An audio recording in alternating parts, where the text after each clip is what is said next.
Southern California ICWA Symposium. We are very honored for you to be here. I'm Tamara Strohauer, and I'm the Serve Indigenous Social Workers for Change Project Coordinator. Whoop.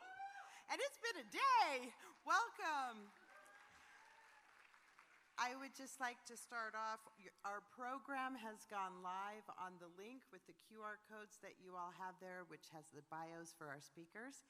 And I just want to start by reading this. Our Symposium Planning Committee would like to thank the Viejas Band of Kumeyaay Nation for welcoming us all to your home. We acknowledge the importance of gathering here on Kumeyaay land as we collectively embrace this journey into the sacred values within the Indian Child Welfare Act and our commitment to learning and growth among our university students, faculty and staff, our tribal and county partners, and our community members. We deeply honor our Indigenous experts who will so graciously share their wisdom with us, our keepers of culture, and all who serve Native children, families, and communities. With that, I would like to introduce you to Mr. Shaluk Leo, who is going to share words with us from Kenneth White Jr., who is an amazing master of social work with whom we did a profound conference here in 2018.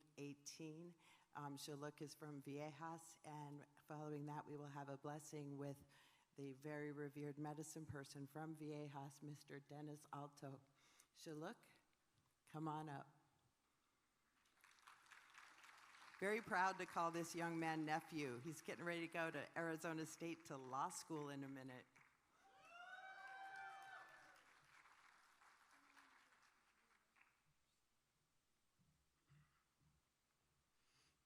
Coming Home by Kenneth J. White Jr. What are you coming home to? You see the room you are meeting in once held a great conference and ceremony entitled Calling Upon the Warrior Spirit, inspired by our Creator, to heal historical trauma among Native America through indigenous wisdom. The historic event was graciously hosted by the Viejas Kumeyaay Band of Indians, with over 350 people in attendance from October 7th to the 10th of 2018. Without a doubt, there is a genuine healing power in that room. Many tribal citizens, students, advocates, and government officials shared their experience with each other and discussed important trauma-related concerns right where you are sitting. Use that healing power as you gather today. Many kind greats and prayers called upon the warrior spirit, and I believe it was answered in October of 2018. As one founder of the Warrior Spirit movement to heal historical trauma, a member of the 2018 conference planning team, and fellow social worker, I humbly ask Creator to receive and put the warrior spirit in motion among the great profession of social workers gathered in the room today. With all due respect, I share my indigenous definition of social work and the warrior spirit. All human beings have the warrior spirit within themselves. It is a gift and blessing from the Creator. Male or female, young or old, all races and ethnicities from every nation. We are all warriors for the people in society. The warrior spirit is a physical, mental, and spiritual state of well-being, balance, harmony, and a way of life. The warrior spirit unconditionally recognizes, honors, and embraces one's native essence, identity, and historical and traditional foundation. The warrior spirit is an intrinsic, all-encompassing, embedded character behavior and spiritual way of humbling, healing, and empowering oneself. The warrior spirit empowers and heals through the recognition, awareness, and application of self-respect and the power, prayer, and traditions of our ancestors. The warrior spirit is a universal, unwavering respect, duty, and responsibility to meet the needs and ensure the wellness of Native people and Mother Earth. The warrior spirit is eternal, timeless, and always present as defined by the Great Spirit from the beginning of time to today and in the future. The warrior spirit never sleeps or rests. It's always awake, vibrant, and ready to take on any new challenge. The warrior spirit is righteous and full of grace and power. The warrior spirit never gives up until the goal is achieved. Find, embrace, and celebrate the warrior spirit within you. Thank you and congratulations for being a part of the profession of social work. Out of all academic degrees you could have chosen, you chose to pursue the degree of social work. This means you have empathy, compassion, and concern for humanity, individuals, families, and communities. You are a special and one of a kind. You are like the tallest oak tree in the forest. You are like a beautiful eagle soaring in the sky. Yes, indeed, you have the warrior spirit. What an honor it is for us to be a social worker and come home. Please accept my best wishes to all students for your academic and career success. Obtain your degree, get a job, be an effective social worker, and make a positive difference in society. Don't give up. You can do it. Secondly, my best wishes to a good faith, commitment, connection, and cooperation among employees, public and private resources, universities, and all city, county, state, federal, and tribal governments. Reach out, plan, and provide quality and consistent human services to people in need. In conclusion, as a student or social worker, educator or administrator, stand on the mountaintop and honestly declare, I honor my profession. Make a pledge to yourself only you can hear in your heart and mind. I am going to change the world for the people from a human, holistic, informed, caring perspective. Yes, you can. Remember, you are one of a kind. You are the tallest oak tree in the forest.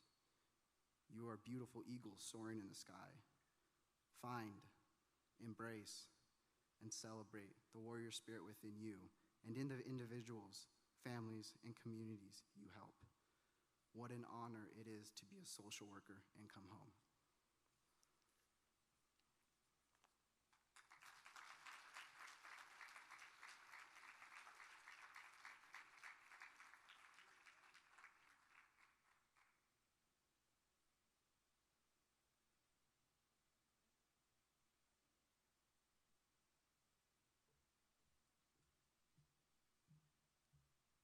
Our Warrior Spirit Conference and ceremony was prayed for a long time by spiritual people working with Dennis going out on the hill and praying for that event.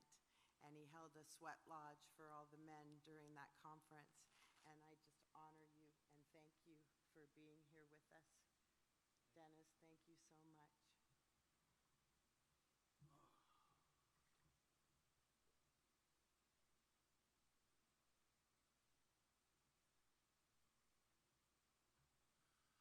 I'd like to say hauka to everybody in the Kumeyaay language. That means hello. And at this time, we'd like to bring forth this energy.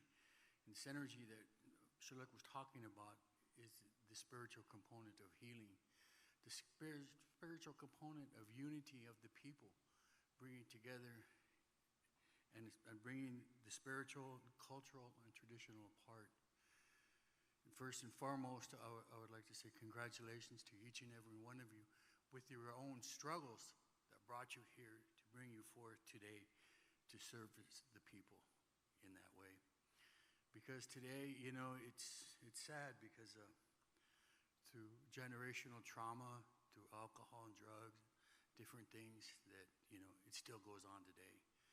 And we're trying to move things forward to where we can understand that bringing in the therapeutical modern medicine with the spiritual component. And as we come and as we do that forth, that it will create this healing. And through this healing time that we will experience many things in our own life as will trigger us in our times of that, as working for the people, and as it comes to understand that working through that way, that the Spirit comes in and takes over and takes that place and takes that healing force to give you that strength, to give you that energy, to give you that clarity, what we need to focus in on. Because we all have a purpose in life. And within this purpose of life, it brings us to places to where we can grow, cry, understand, and forgive. but most of all, the people, the children, the families that suffer throughout all this time, that this is happening today like this.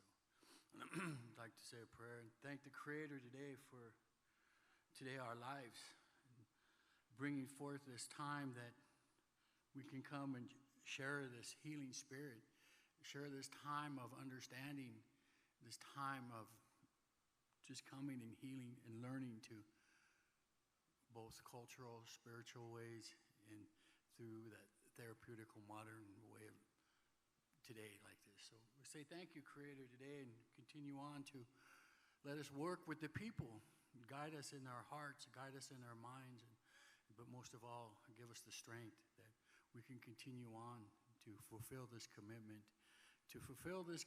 to be that person to help them, to be that warrior, to be that strength, to be the light at the end of the tunnel, to give somebody that new life that they're asking for, that new direction that we need to have to understand within our own self. So I say thank you, Creator, today, and continue on to bless these people, bless our lives, and the people that are sick, and the people that have passed and on their journey home. We pray for them, and we pray for this beautiful time in springtime. And we pray for the upcoming ceremonies and different things and different healings for the people today. We ask you today like this in a very humble and very spiritual way. Say thank you. Aho. Thank you very much.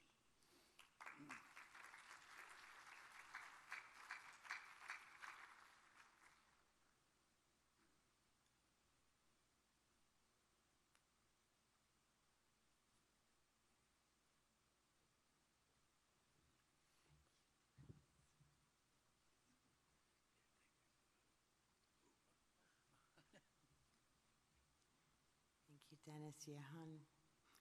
All right, we are very, very blessed to have two amazing women here with us tonight. Miss Sandra Whitehawk, who is the founder and director of the Boarding School Repatriation Institute. Did I say that right, Sandy? Or put two together. She does everything. And we're going to be watching her film Blood Memory this evening, sharing her journey, and the film will speak for itself. With her is Dr. Priscilla Day, who is the director of the School of Social Work for University of Minnesota Duluth for 27 years. Probably the most well-published person on Indigenous social work in the country, maybe in the world. And I am just very blessed to know and love these women who do incredible work in the community nationally and globally to lift up people who have experienced extreme trauma in their lives and also the resilience of Native people. Come on up, ladies.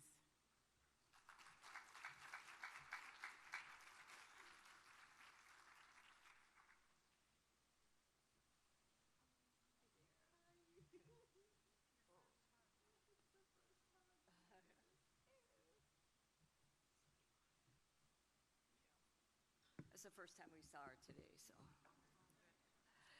so it's First Nations Repatriation Institute, but I'm also the elder in residence at the Native American Boarding School Healing Coalition, so I can see how jive them together. And first I want to just say thank you for the prayer. Thank you for getting us focused on what we're here for, and congratulations to all you graduates. Are you guys all graduating? No? Some of you are still plugging away? Stay in there. It gets darkest just before the end. For real. It's a real thing. Just keep going. So anyway, I want to introduce myself and my good friend Priscilla is here. With her gift of teaching, using the subject in my documentary, we hope to be able to give you guys something to think about and something to apply to your workplace, to your work, to your future. So what I want to say, I do not like talking in front of these things.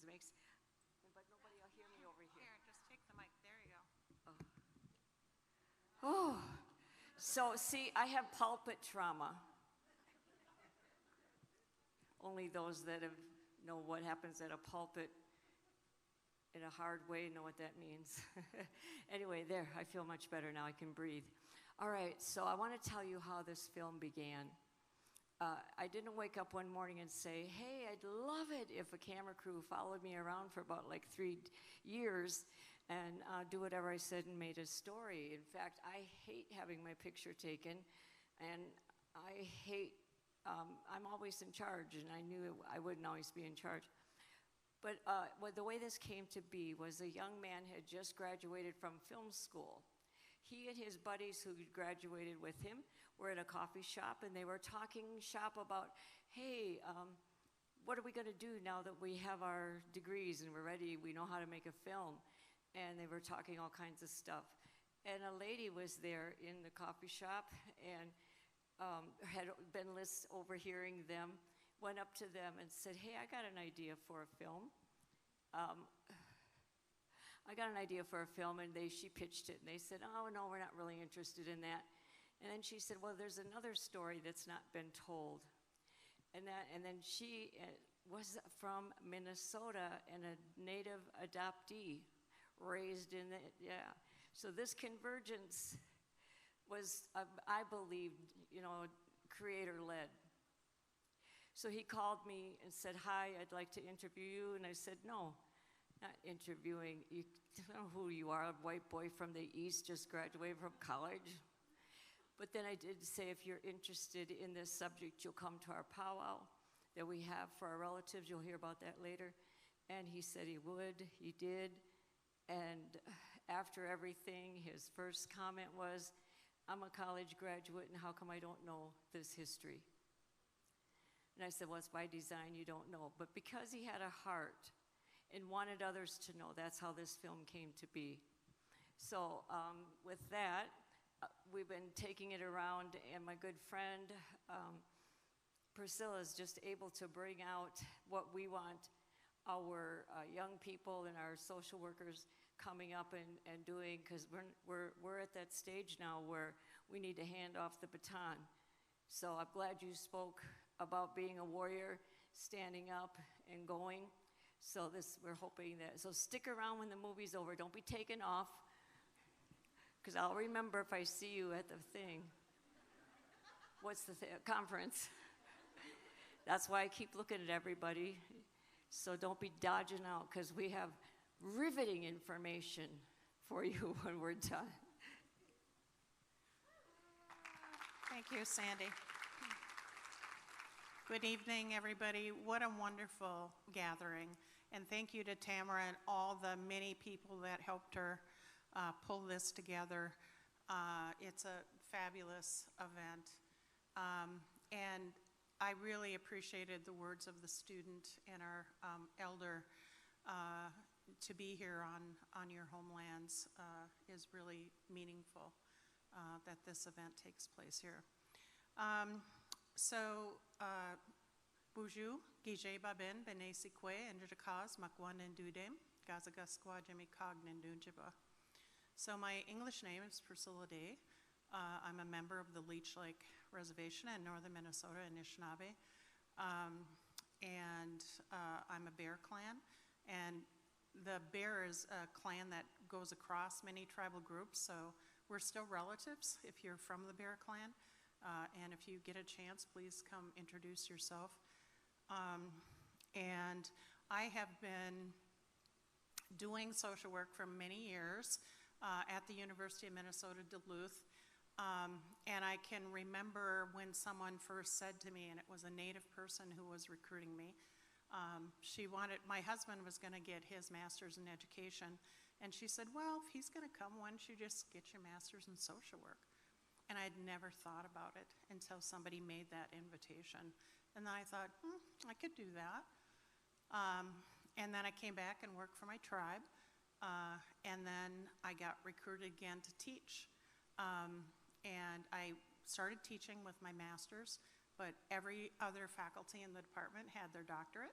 And so it became important to me to go on and do that. And it's I just have had a fabulous career in academia, and I know how hard it is to be a student, especially this time of year. And so my heart is with you as you move through this time, and really encourage you to be creative, think big, and think about how you can take your degree back either to your own home community or other tribal communities, because we really need people, and we need young energy in our communities.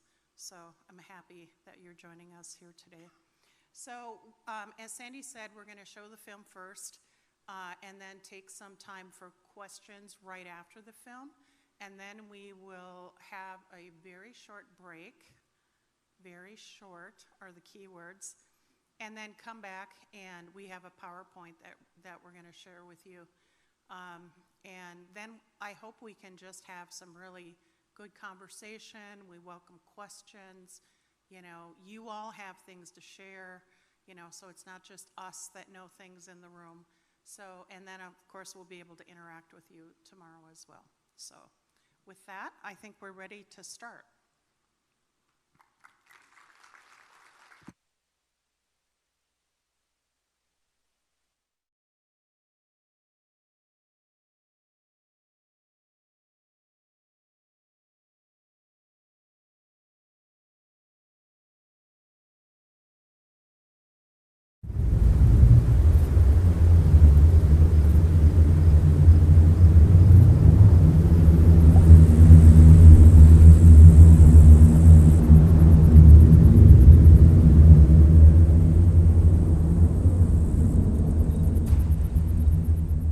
The day that I was placed with my white parents, I was always embarrassed to talk about this because I didn't remember it as being active in it. I remember observing it.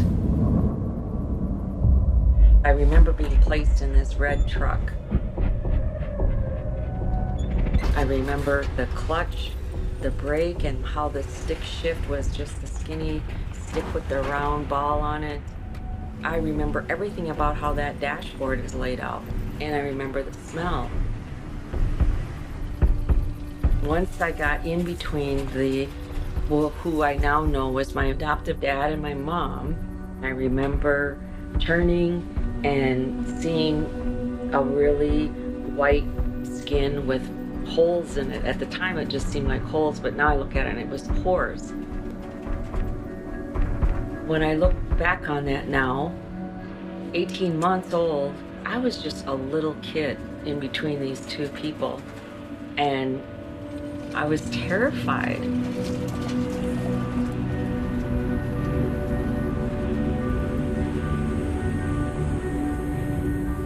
We have story upon story upon story after the different reservations of how the government had a policy to remove children. We were being taken and just put into white homes and communities. And so this was an era of removal. We were targeted for removal.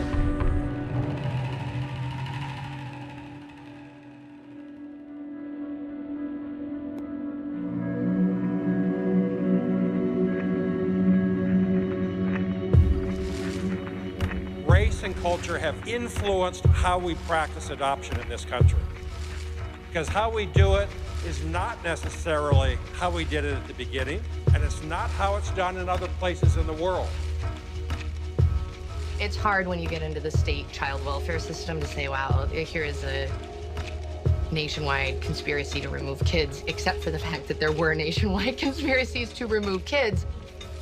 One generation, their children were systematically removed and sent to boarding schools. The next generation, their children were systematically taken by private adoption agencies and placed with white Christian families because that's what was going to make them better people. Through the agencies of the government, they are being rapidly brought from their state of comparative savagery and barbarism to one of civilization. When you look at the history of Native people, it's a long history of movement and being moved away from families that precedes Indian child welfare. Everyone knows the Cherokee Trail of Tears, but there were multiple trails of tears. The federal government ignored the treaties that were in place and forcibly displaced huge populations of people. There were members of Congress who stood up on the floor of the House and the Senate and called for literally the extermination of tribal populations. I think it's still a policy to drive us to extinction because we're the rightful heirs of everything that's on this continent. In the early 1800s, the government said that it took almost $1 million for every Indian war that the cavalry waged against native tribes, and that was expensive. So they decided to educate Indians as a way to save money.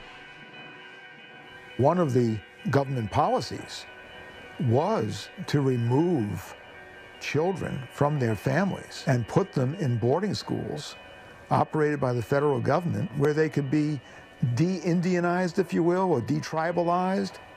Many Christian denominations were already offering boarding schools and day schools for Indian children, and the government decided to start funding the churches.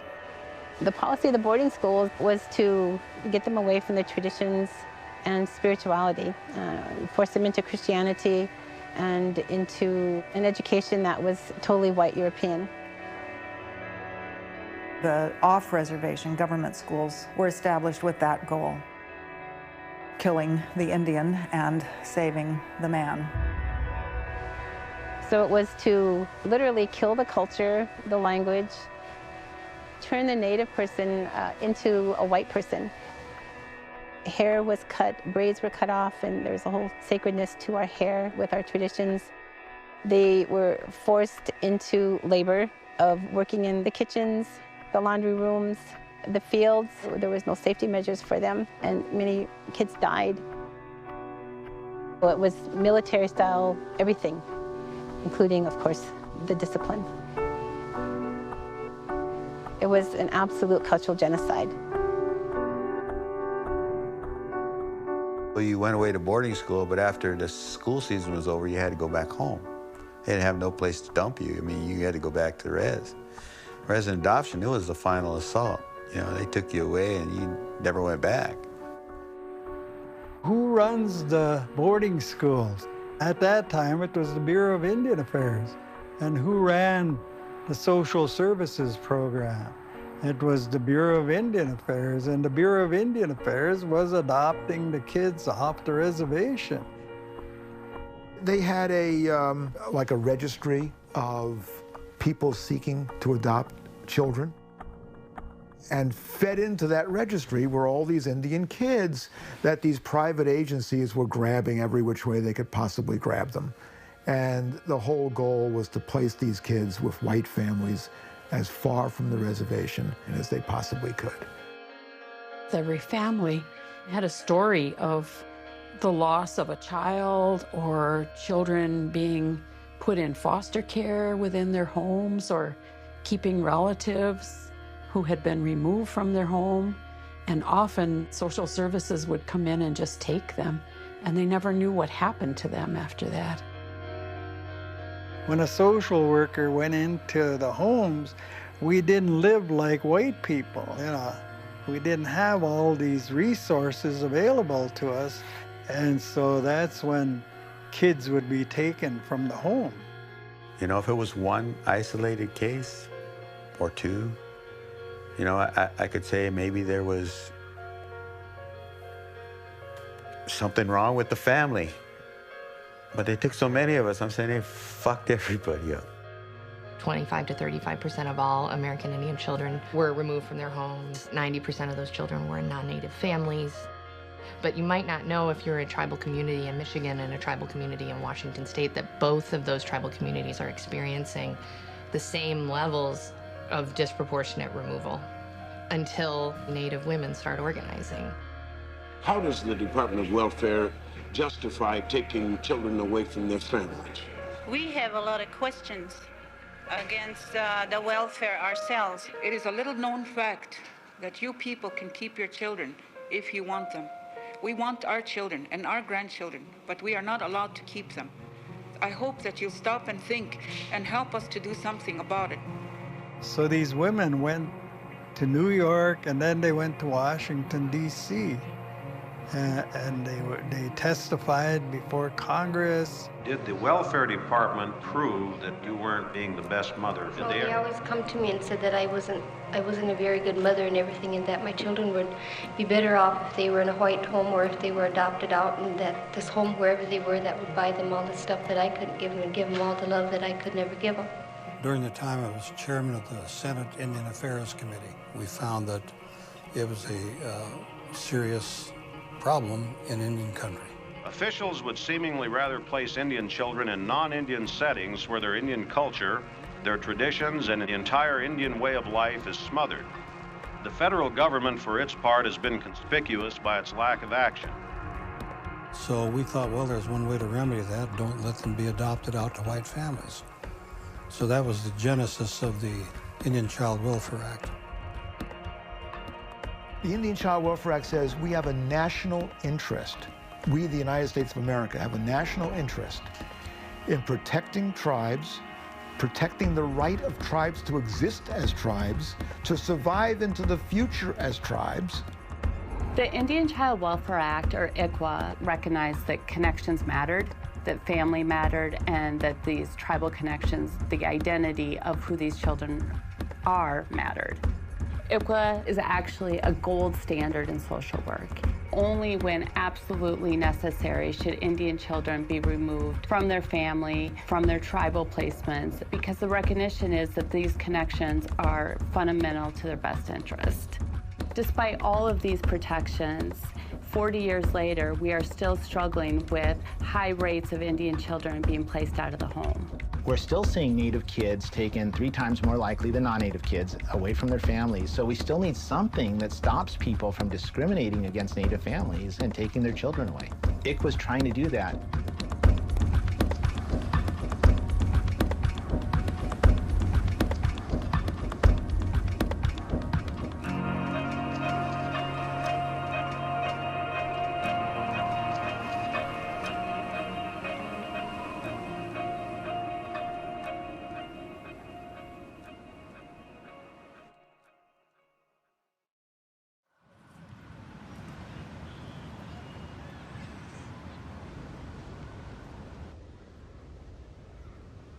You know, you heard the phrase adoption era, and it's a phrase that I would like to be used when we talk about when people were systematically taken through adoption prior to ICWA.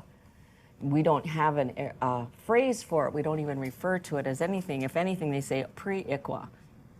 You know, and it's an era. It was an actual time where literally social workers drove into driveways and took children on reservations. I mean, it was pretty horrendous. So I was adopted in 1953 by white missionaries.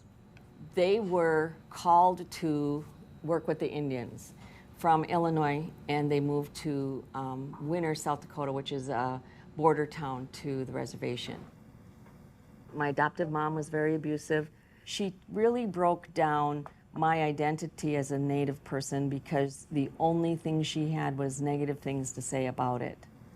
So we have to remember that once the adoption decree is signed and finalized, nobody goes back into that home to find out if that child is indeed safe. Is he being molested? Is he being beaten? Is it a healthy environment for that child? And yet, we say we've done this for the best interest of this child. No one goes back in to find out if it's true.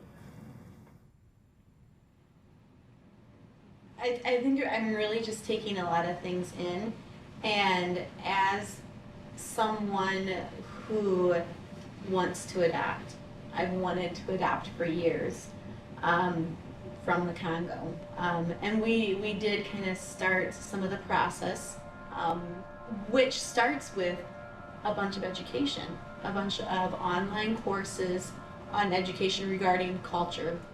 And how do you find out you're being told the truth? You mean as like about an adoptive the family parent, or yeah, about about his family or her family? Right. Because you could not be given correct information. Yeah, that's a. Because remember, I love that you want to adopt. I really do. I just caution you We are a commodity as adopted kids. We really are. Someone will make money off of your child that you're going to receive. So you need to be extra scrutinizing that you're not told lies. And the other thing I'm going to tell you, that I'm not trying to be mean or anything, I know what it was like to be the only person of color in a town. Will for sure make it extremely hard for his development of his feeling good about who he is. Luckily, I myself have some ties to Congolese and various African, but ethnicities close to our area, about an hour. I used to do refugee resettlements. I figured you had some sort of connection that you'd want to do with the Congo. Not everybody wakes up one day and go, oh, I'm a baby from the Congo. We'll make it less than an hour and be there, because he needs that every day, where it's immersed. Because if you drive to the community, if you drive there, that's what gets in their brain. I'm visiting who I am. I'm visiting who I am. I'm not really who I am. That's all I'll tell you. And make sure you're not being lied to. Mm-hmm. It's a business. It is a business. It's not adoptee-centric.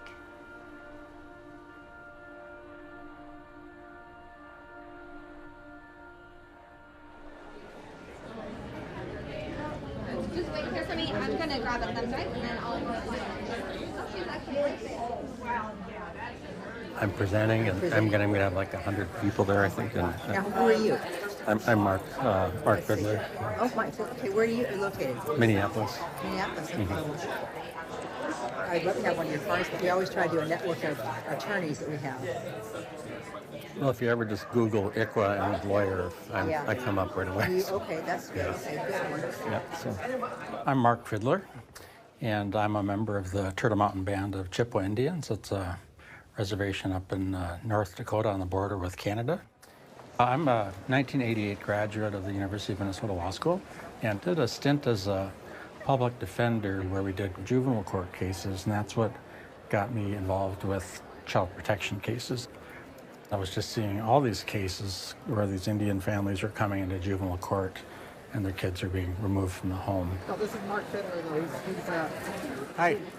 He's the real guru on ICWA stuff.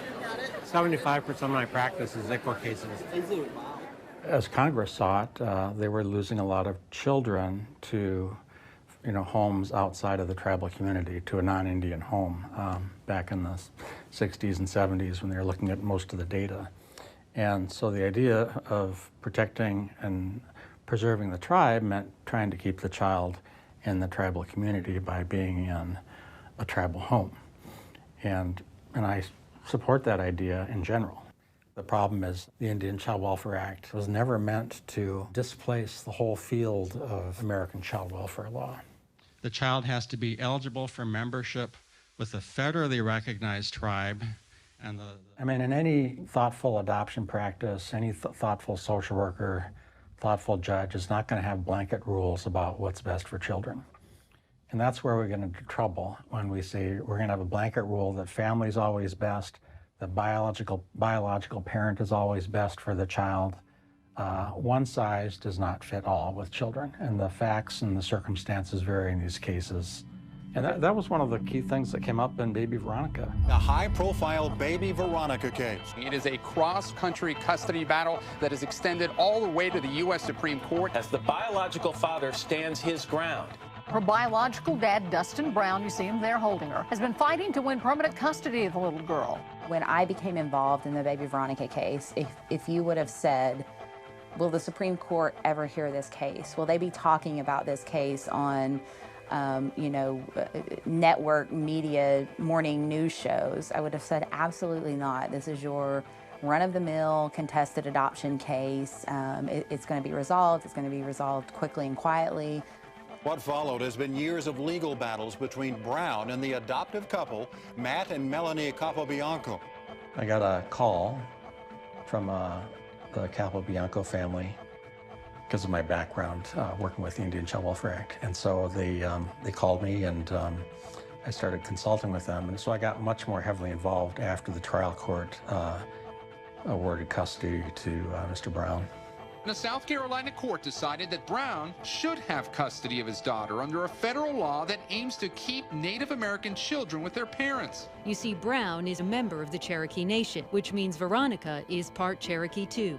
What he was arguing was that the Capobiancos were trying to break up an Indian family. And, you know, I thought, well, that's really interesting. He may or may not be Indian. I really didn't go down that road or try to define that because of all the problems I see in that. But I thought, you're certainly not a family. We're not, Indian or not, we weren't breaking up a family. Because there was no family to break up. The birth mother voluntarily placed the child for adoption. The father wasn't in the picture. He said he wanted to relinquish his rights in a text message to the mother. So we were devastated when we got the ruling from the South Carolina Supreme Court. This law has been used unjustly, at the detriment. The Indian Child Welfare Act is just destroying families like ours. We knew our odds were long, but we thought we had a really good case to go to the United States Supreme Court. This case involves the custody of a young girl who, through her biological father, has some Native American ancestry. Specifically, we are told she is 256th Cherokee. The South Carolina Supreme Court held that certain provisions of the Indian Child Welfare Act required the child, at the age of 27 months, to be taken from the only parents she had ever known and handed over to the biological father. We hold that the federal act does not support this result. For the U.S. Supreme Court, in their decision to point out that Veronica is 1.2% Cherokee, is very troubling. It's not a fact that is relevant to the outcome of this case, or not a fact that even has any relevancy in regards to what is best for Veronica. It's not up to the Supreme Court to decide who is an Indian child. Whatever Mr. Brown was or was not when this child was born, on September 23rd of this year, he was her father. And he's her biological father, he was her psychological father. She was 4 years old, and she was taken away from him. And I think we have to, outside of the context of ICWA, outside of the context of adoption, there was something wrong with the result of this case. Regardless of what side you're on, it was wrong. This is the most blatant example of white privilege I have ever seen in my career. Our people can lose thousands of children, and we can't get it into the news. One white family loses a child, and it's on Dr. Phil. And it's ugly. You want to commit cultural genocide, steal a people's children, and take them away and place them in non-Indian homes. That's what was happening before this. I've listened to this, and I've listened to the speech, and I tell you what I hear you saying is what's best for the tribe and not what's best for the child. You told Dr. Phil how much of this child's blood is actually Indian? And there's like a drop of Indian blood in this child, which apparently gives you the law. That's part of the racist issue. It's not because of how much she is or what she looks like. It's because she is a member, a citizen of a tribe. It's not just if you have Indian in your background. Every government gets to determine its own citizenship. Every individual tribe gets to determine its own citizenship. If a tribe wants to use a blood quantum, which is, based on descendancy, they can do that. If they don't want to, they don't have to. Blood quantum was designed to exterminate tribes. Blood quantum was designed to say, okay, you are this much Indian, but when you are no longer this much Indian, you're not an Indian anymore. The idea of being Indian is a very, very complicated enterprise. Particularly if you have a child who's the Indian ancestry is very attenuated, if the child's 1-2% Indian. There's obviously many other cultural heritages, backgrounds that make up who that child is. And so to say, okay, because you might be legally Indian, we're going to impose on you this narrative, and we're going to stop your being removed from the tribal culture, that's when you have to say, I think we have to be a little skeptical of this. There are just too many of these cases going on. We now know that the attorneys involved in this have processed perhaps 50 children in the last 2 years. And recently we have heard that the price tag for an American Indian baby in the United States is between $60,000 and $100,000. In the United States, there are many more people who want to adopt infants than there are infants available. If you have an Indian child who ICWA says the tribe gets to be involved, you first look at family members, then you look at other tribal members. If ICWA is followed precisely, what it means is there's one less child in the for-profit adoption industry available for adoption. It's unfortunate that we talk about children in this way, but it's what happens in that industry. It is supply and demand. Every single lawyer on that case worked for free. And it was just because of their belief in the injustice of what happened to Veronica and the Capobiancos, and to Dustin Brown. I mean, the system didn't work. The law was just vague enough and had some slippage. So that legal uncertainty can hurt a lot of people, and it did.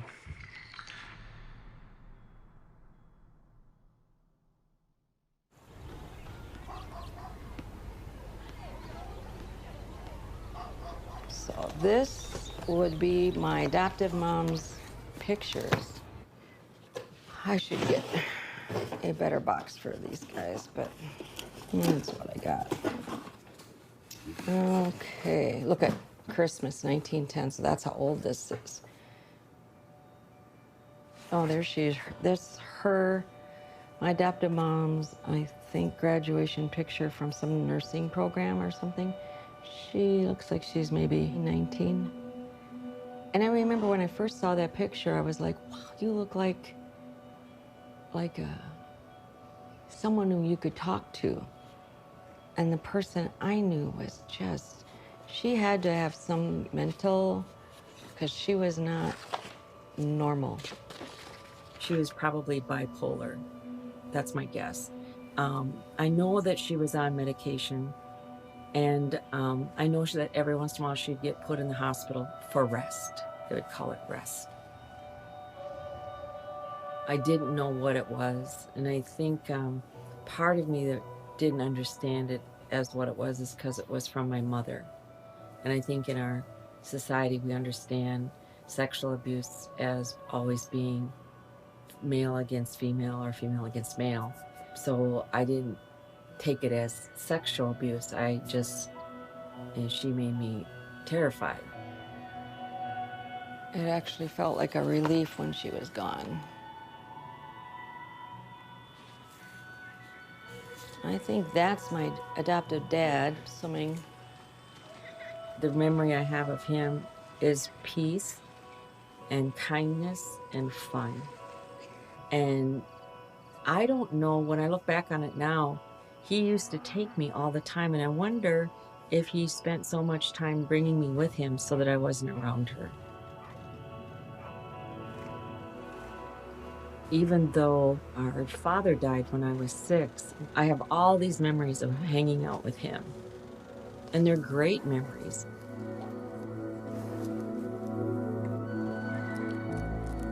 Ew, there I am in the 1st and 3rd grades. I grew up in a town of 4,000 people, and I was the only Indian girl in the town. I acted like everything was right and okay, and it wasn't. It was just very difficult to grow up in an environment where my image wasn't reflected in any way. No teachers, no doctors.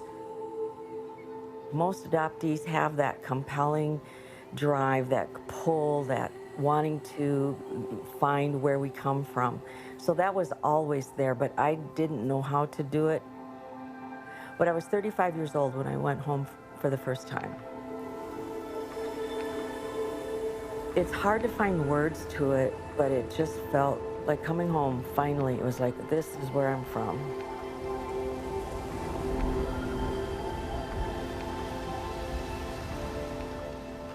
Oh, first picture with me and Leonard. Oh, here's me and my sister, Deborah. See how she's got her nails painted too? She freaked out when she saw me painting my nails because she said our mother always had her nails painted red. Hi. Here I am at my brother's house. This is my brother Leonard, who we love. There's Deborah. Yay, I met Deborah in 1994.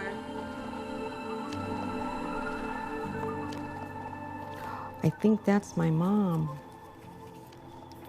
Holy crap. So that must be her husband, Max. And then there she is again.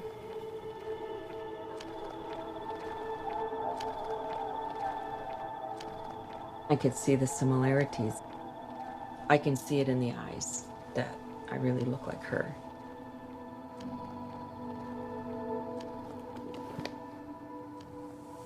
Oh, John Bodine. He's the one who even planted it in my mind that we should get together. He goes, you adoptees should get together. You have a lot to talk about. And I remember even when he said that, I thought, what do you mean a lot to talk about? And I didn't realize how he was preparing me. Maybe he didn't even know, but all he knew is that it was important that this story be, this history be told. And that in telling it and retelling it, it helped me remove the shame. It was really therapeutic. I didn't realize it at the time.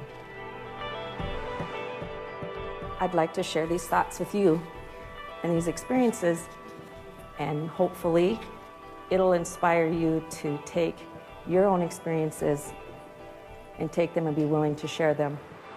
You probably think that I carry with me this history of being raised in my culture and raised with my people, and that's not true. I always think the words are inadequate. No matter how much I try to express it, I think I fall short.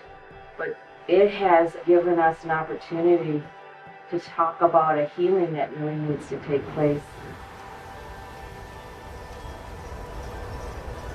In 1999 at Rosebud Fair, I was watching a special for this Korean War veteran. As I was watching this man walk around that arena, there was a time when the honor beats came and they held their hands up in the air and acknowledging those veterans who died in combat. And then another round of honor beats comes in, acknowledging all those veterans who are right now in service. And another round of honor beats acknowledging all the veterans who are coming back. And we're saying, welcome back, we're glad you're home.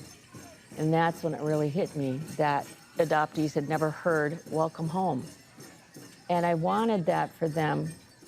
So sometime after that, I ended up telling this elder, Chris Leith, what I saw. I was at World Peace and Prayer Day, 99 in Costa Rica. And I didn't know who he was, but everybody was saying, is Chris here yet? And I'd be like, who is this Chris guy they're talking about? And then they had him pray, and I remember he opened it by saying, pray along with me in your own language or how you pray. Pray from your heart. Don't pray from up here.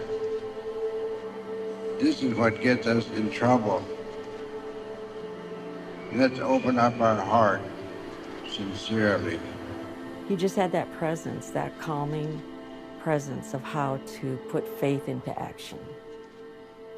Then I invited him down to MATC, the college where I was working. We always had speakers and all kinds of things. So I asked him if he'd be willing to come down for that, and he said, yeah. So he came down.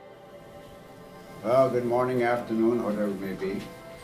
I am a Dakota, and my true name is Brave Thunderhorse. We had breakfast before he was to speak. We talked, and when I got to the part of saying, And I've never heard a song for adoptees ever. And I've been traveling now, been to Canada, and we've been in a few places, and no one ever even talks about us publicly and anything that I've seen and blah, blah, blah, and going on like that.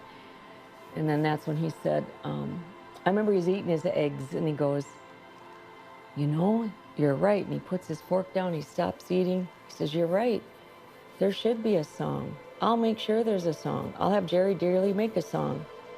You ever hear that song? Doom, doom, doom, doom, doom, doom, doom, doom, doom, doom, doom. You think that we're pounding on our tom-toms, but we're not doing that. There are certain kind of songs for specific ways. But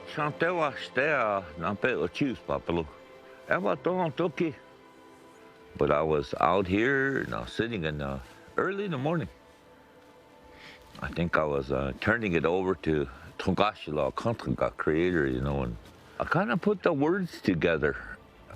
Wablene chaki, bele hechiapo, ay,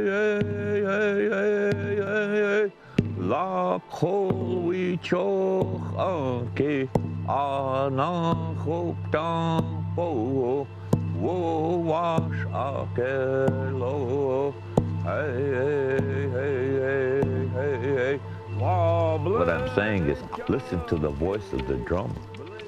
And as you listen to your Lakota ways, eventually my hope is people would follow after you listen to what those Lakota ways are. After the song was sung for the first time, I was like, oh my gosh, every tribe should do this. Every tribe should be bringing their relatives back, because all of us have been impacted by adoption and foster care. And it's a collective wound. It's something that we experience together. And so we have to have a collective healing. We have to understand that a lot of the people that are here in this adoptee way lost a vast amount of culture, language, history. But today we're going to take care of that part of our heart that is hurt when we're taken from our families and our communities. We're going to take care of that part of our heart that our mothers and our fathers carried who lost us. Sandy, she never used to talk as much as she did, but we kept on pushing her. You're the one with the story. You need to lead us. We'll help you. I don't believe that I do the healing. I've been brought to bring this to you, and that Chanupa, the songs that go with it, the ancestors who brought you here, and the spirits will take you forward, do the healing. The first time I sat in that group, I was amazed at the horrific abuse put on these children. And Sandy, because she was from here, when we visited, she said, I would love to be able to see a program here at Rosebud. And so after I heard that, I got back to Sandy and we started working on developing something for the Rosebud Reservation.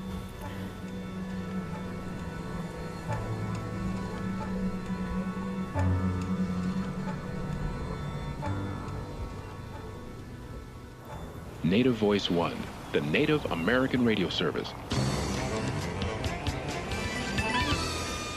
This is Native America Calling. I'm Monica Brain. Thanks for joining us today. We are talking about Native American adoptees returning home. Joining us now from Rosebud, South Dakota is Sandy Whitehawk. She's an advocate for helping Native American adoptees finding out their families and fostered culture. individuals. And Sandy is Sichangu Lakota. Welcome back to Native America Calling, Sandy. Oh, apetu washde. Chante washde unape chiyuzapi. Sandy Whitehawk. Greetings, everybody out there in Radio Land. I want to say a welcome from my heart to a special one to all the adoptees and those who grew up in foster care. Well, it's great to hear your voice, Sandy, on our airwaves. We have Marlise Whitehat with us as well. She is helping Sandy with the Welcome Home gathering that's taking place this weekend. Marlies, tell us a little bit about what you think communities, tribes can do to make an environment that is welcoming for them. Well, I think one of the most important things is to start support groups. And I'm hoping that this gathering that we have on Saturday will be a springboard to start a support group here at Rosebud. It seemed like something we should be doing because of the trauma that the children and the families also went through. And Sandy, is this something that you hear from adoptees when they're trying to reconnect with their culture, maybe a sense of shame of not knowing their culture? That is one of the consequences, or one of the effects of, I should say, of the trauma of being separated from the place that can tell you who you are. What makes us Indian is our blood, who we are, our relatives, our community. That makes us who we are. When we connect back to that and start becoming who we were meant to be, we were always Indian. That just can't be taken. We just didn't have a way to express it. Absolutely. We are going to go to our phone lines, but I want to let you know you are listening to Native America Calling. We're talking about being adopted out. If you have a story to share. You did good, Marlies. Thank you. You did. You really did. I love that, because if any tribal people are listening, they got to hear about that. This could fit into their programs so well. If you were to say, Sandy, what's your dream? It would be a national repatriation where we'd get help from the government because they created this. We'd get funding to do this. And Chris, one of my teachers, used to always say, you can't stop a vision, once. So whatever was envisioned here, That's how it is here. It's kind of like a ball rolling. We can't stop it or control it. Exactly. And then it just takes on a life of its own. Isn't so that that's kind of how something? this has been. Man, Marlies, way to go.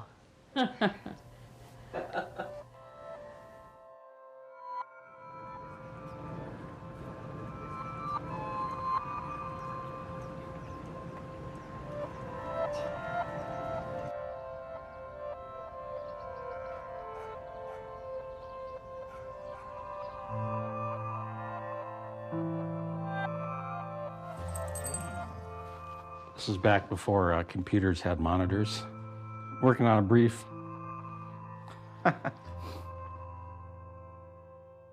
People look at me and see a white lawyer. I thought this was kind of interesting because it's more of a Indianish looking photo. So I did have actually jet black hair.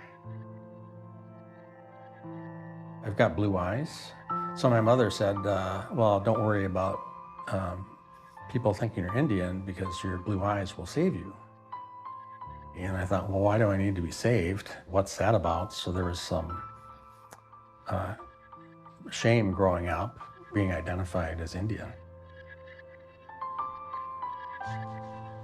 This one's kind of fun. My friend Ricky got me to play hockey. That was Jerry Hawley. It's funny how these names come back. And I think his name was Craig Bowman. I mean, he was like the ideal, white Nordic guy. I could only be like him. He was really good on skates. I really wanted to blend in, and one of the unfortunate things, I know racism on a very, very personal level. Kids at school would call me chief, or they couldn't figure out what I was. So I definitely didn't have that sense of being part of the mainstream in South Minneapolis in the 60s and 70s. That's my dad there, and this was before church on Sunday, and so he and my mom always dressed us to the nines. And so I'm on the right there. That's me. He was kind of a hard ass growing up. He was a Marine, and he was strict with us. I remember he always gave my brother and I crew cuts, so we had little Marine crew cuts. He told me he was in boarding school, and as I became more educated about Indian history and the history of the boarding school movement, I heard the explanation that it was a very negative thing for a lot of Indian kids. He didn't mention any of that. He said it was surprisingly a very positive thing. For the time, it saved him. I mean, I know there's, boarding schools that weren't, that were bad, that were harmful to kids. He didn't say that was one. He picked up something valuable. I mean, when he became an adult, he was in the service for a while in the Navy and then the Marines, and then felt the calling into public service.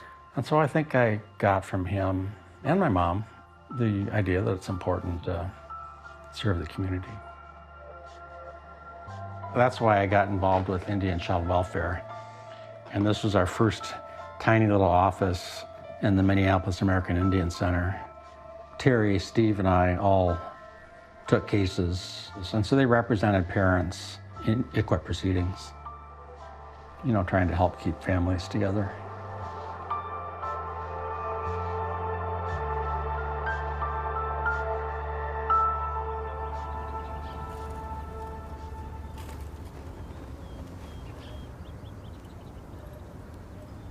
I'm Mark Fiddler, and I'm actually a member of the Turtle Mountain Band of Chippewa Indians up in that other Dakota state, and proud member there. And I was the founder of the Indian Child Welfare Act Law Center back in '93. And our job there, what I wanted to do was ensure compliance with the Indian Child Welfare Act in Minnesota, and then we started taking cases all around the United States. So I've seen ICWA from every side there is. And one of the biggest problems with ICWA, we can all agree, is confusion about when do you have an Indian child involved. The tribally enrolled Indians among us, we know it's not just blood, it's membership in a political entity, and that's what differentiates us from other racial groups. Absent political membership, you're applying a law on the basis of lineage, which the Supreme Court said is a proxy for race. And then that's where ICWA gets into trouble. It's just very problematic. So my comments are more addressed. Go ahead. Can I just ask you a quick question? Sure. What was it that motivated you to shift from working to enforce broad application of ICWA to working to carve out exceptions to ICWA? Yeah. So I had actually an Indian family challenge down in Louisiana called the Hampton case. So I was fighting the existing Indian family doctrine, but I also wanted the child back, and I wanted to have evidence. So I went to child development experts at the University of Minnesota and said, so tell me, what's this going to do? This child's been here for several years now, and the child was under 3. And I said, can you testify that there's not going to be harm? And this was Brian Egeland, a famous child development expert. He said, no, I can't. So you got a problem, Mark.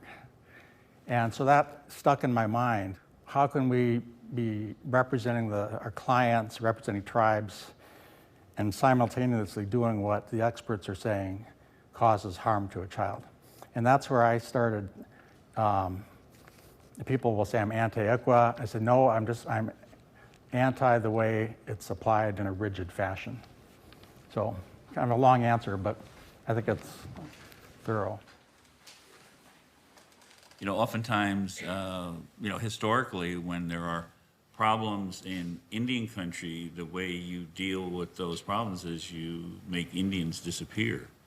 So if there are problems with reservations, what is articulated? Well, the solution is to get rid of reservations. If there are problems in the context of placing Indian children in ICWA, what's the solution? The solution is to get rid of ICWA. I mean, to me, you have to admit that there are problems, and those problems can be solved on a case-by-case basis and with reviewing and strengthening ICWA rather than the time-tested failing solution is to get rid of ICWA. Getting rid of ICWA is going to do what? What are things that tribes can do to ensure that the spirit of ICWA, right, in the best interest of the child, is honored and respected? We have to look at the data and ask, the fundamental question is ICWA working?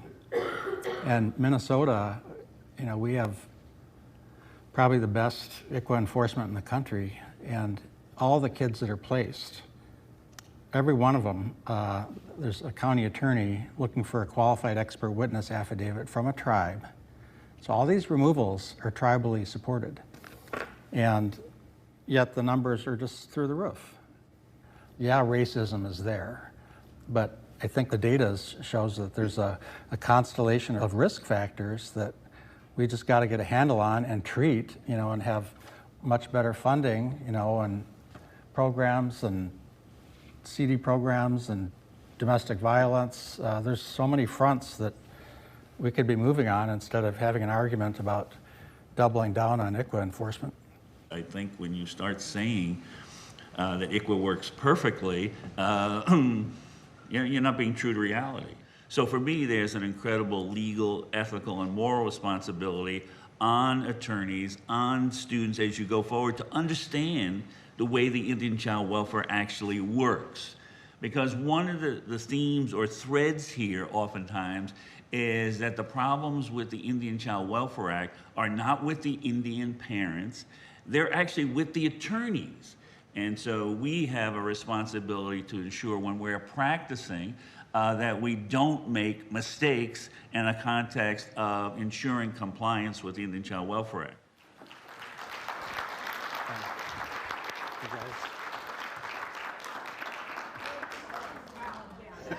When you say you're a member of the North Dakota tribe, do you have Native American heritage? Yeah, I'm 25%. Yeah. Well, that's awesome. Yeah, most reservations, they cut it off at 5%.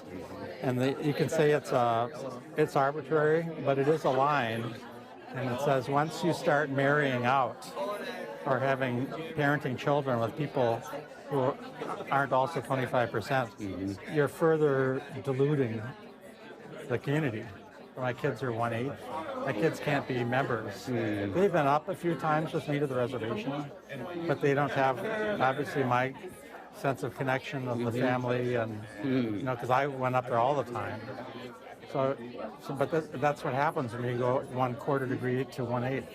So that's meaningful to me to hear, because you're arguing from a point of knowing, experiencing, and living it. Yeah, I mean, I get accused of being anti-Native. Well, but you know what's interesting? Did you notice the art in the courtroom?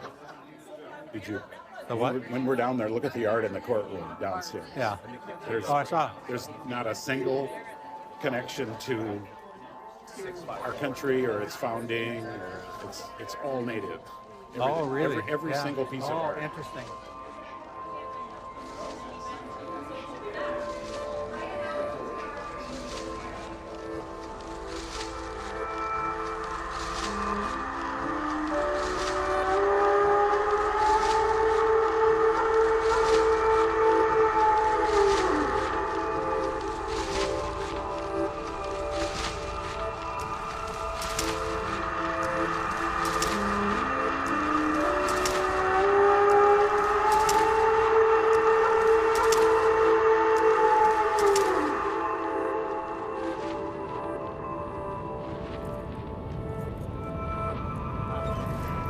Park here.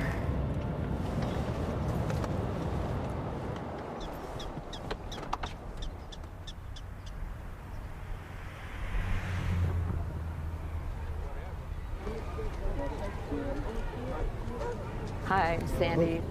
Hi, it's nice to meet you. I'm Sandy. You may or may not have heard that the evening grand entry, there's going to be a welcoming home of our Sichangu adoptees and an acknowledgement and recognition of our birth relatives who were left behind. And it's very emotional for our people, our relatives that are coming home.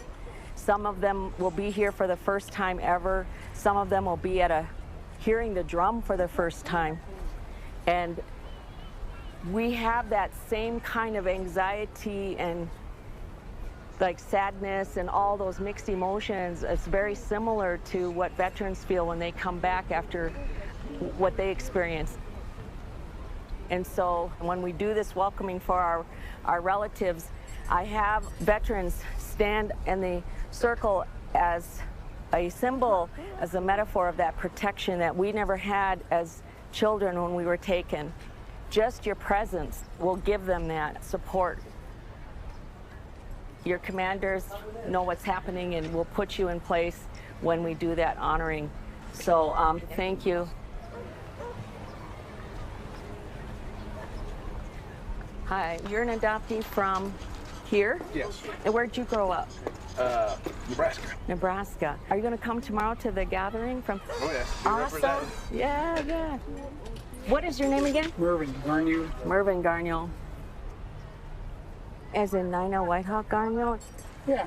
Did you call me years ago? My daughter took a message and I lost the number. I called you? When she died. No, that was Deb, I bet. Okay, yeah, my sister Deb. Yeah. How did Deb know about you, though, and not tell me? I don't know, because I work at the VA at the time she called me. All right, because I thought I knew who all her brothers and sisters were. So, here we are. During the ceremony, it's even more powerful that I have an uncle who's actually my uncle who will be standing there. So it's a really wonderful surprise. After the evening grand entry, I'd like you to come over and meet my family. And we camp out. Leonard's camp is right behind the flags, the veterans flags and stuff. So the ones that's got all the Vietnam veteran flags on it. That's where we camp. Are you? So we're neighbors. Awesome. Well, cool. Yeah, you had better go post your colors. All right, we'll see you. For any adoptee, any person who is taken from their original parentage and placed in another family to be raised, most of the time they have some question, where am I from? Who do I look like? Once we connect with relatives, then this sense that we had, that we didn't have a word for, wakes up. And we begin to understand that we belong. They may have been told they weren't wanted. I was told I wasn't wanted. I just went and started asking questions.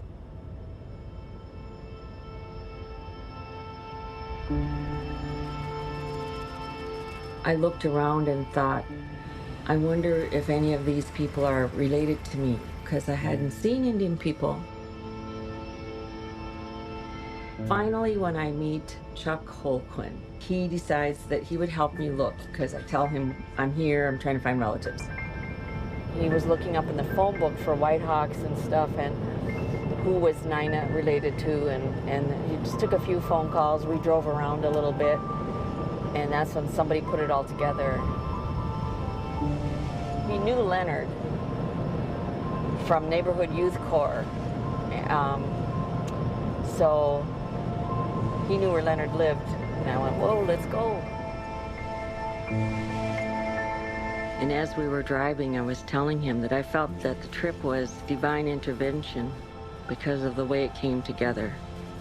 But that the only thing that I regretted was that I wasn't going to meet my mother because she had already passed.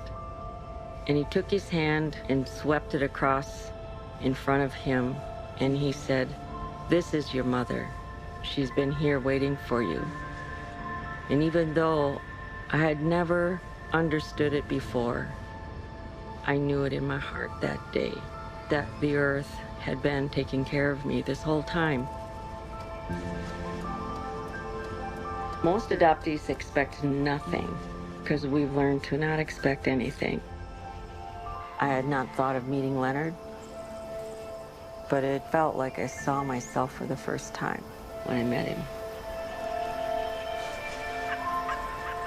Well, this is the kind of car I drove when I first had my license. Yeah, it was a Chevy Impala. My very first car was a 1953 Chevy yellow and white. Ugh. Bel Air. Just turned 16 years old. I bought it out of my own pocket, $80. You had a hot car, your first car. The easiest way to visit was to just go for a ride. So we'd go get the candy bar and pop and drive around a little bit. That's when we would talk. He'd tell me about different people, that maybe they were a distant relative. You know, just kind of filling me in about the area, the history.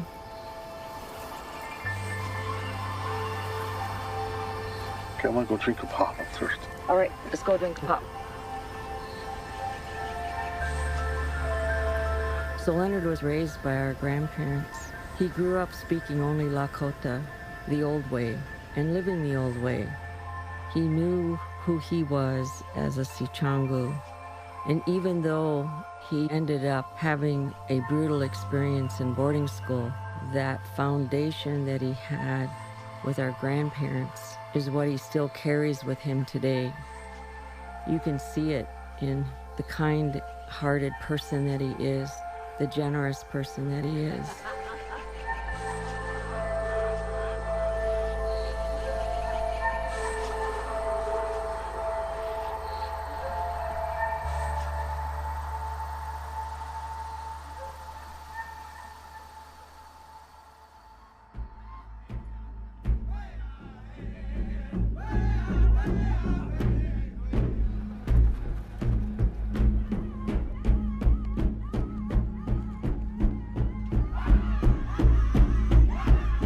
What's happening today is we have a lot more education and advocacy. So we've made progress. Yet we still have a lot of historical trauma from boarding school to the adoption era. Our families are still in that place of healing. And as adoptees share their story, it encourages everyone to share what happened to them as well.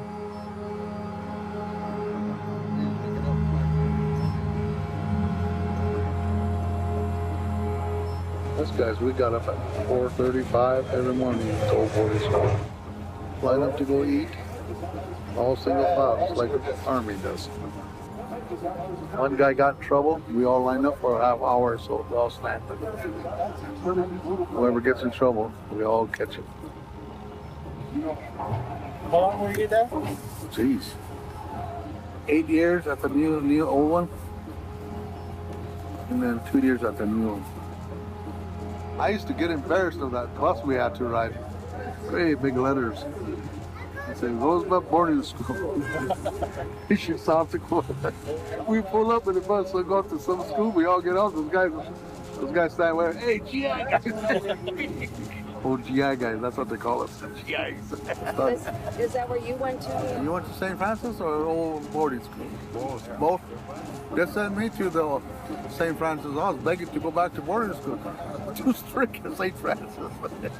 You thought, well, boarding school is strict. It's worse over there. When you first go back, it's Chris for remember the lights, all this stuff under your room. That's what they did to me. They put white stuff all on me. Yeah. I didn't know what it was. Yeah. It's live. They cut my braids off right off the bat. When I first got there, old boarding school. I had braids, so they cut it all off and took all my hair off. Whenever we'd line up for a shower, we had to get checked before we took a shower. We had to spin around. She checked us. You have to lift your towel, bare neck and spin. Okay. What were they checking Just sit for, there. I wonder, other than looking? I couldn't speak English, so when I spoke Indian, I got hit. They think you're talking about it, so you gotta keep quiet and listen to them. If you get in trouble, they make about 20 guys all line up and put your legs like this, spread your legs, about 20 guys like that, and then make it go through hotline. You guys ever go through a hotline? Yeah.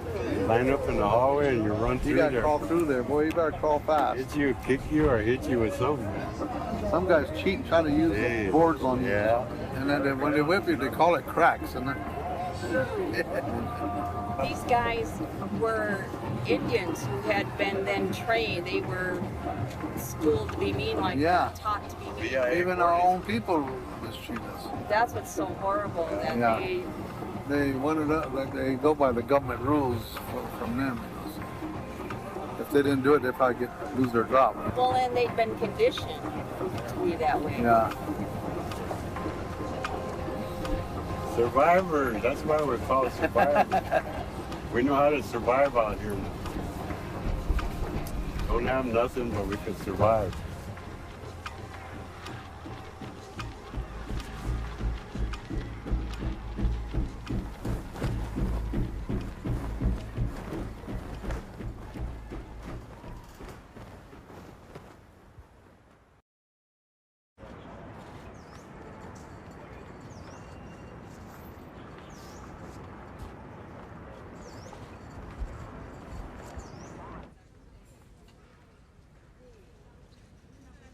I don't think that there's any monolithic tribal opposition to my ideas. There are certainly tribal governments may not care for my point of view. We know there's some special interest groups that are opposing my point of view. But one of the challenges with working in Indian country is there's often, I think, this unfortunate idea that to be an Indian means you have to all speak the same party line. And I've never been a party line guy.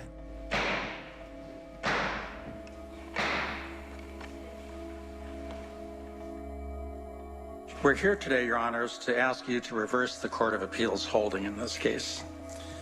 And to cut right to the chase, this case, in my opinion, is all about plain language and when you look beyond plain language. There are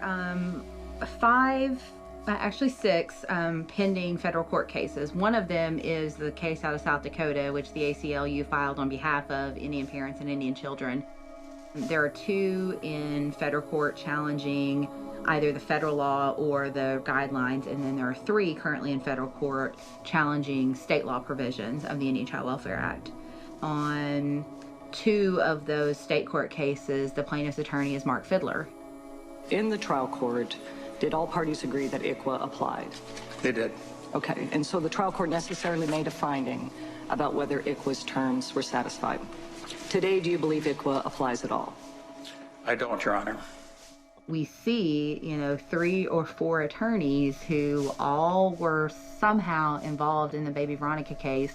They're all members of this national organization of adoption attorneys. Some of these cases, you can look, the initial filings were cut and paste. They use the exact same language and the exact same arguments as to why ICWA is unconstitutional or why ICWA discriminates based on race. There is no doubt that it is a coordinated attack on the Indian Child Welfare Act. It is a pleasure to join all of you and the courageous families who are joining with us to announce a legal challenge to a systemic injustice that affects thousands of families and innocent children all across the United States.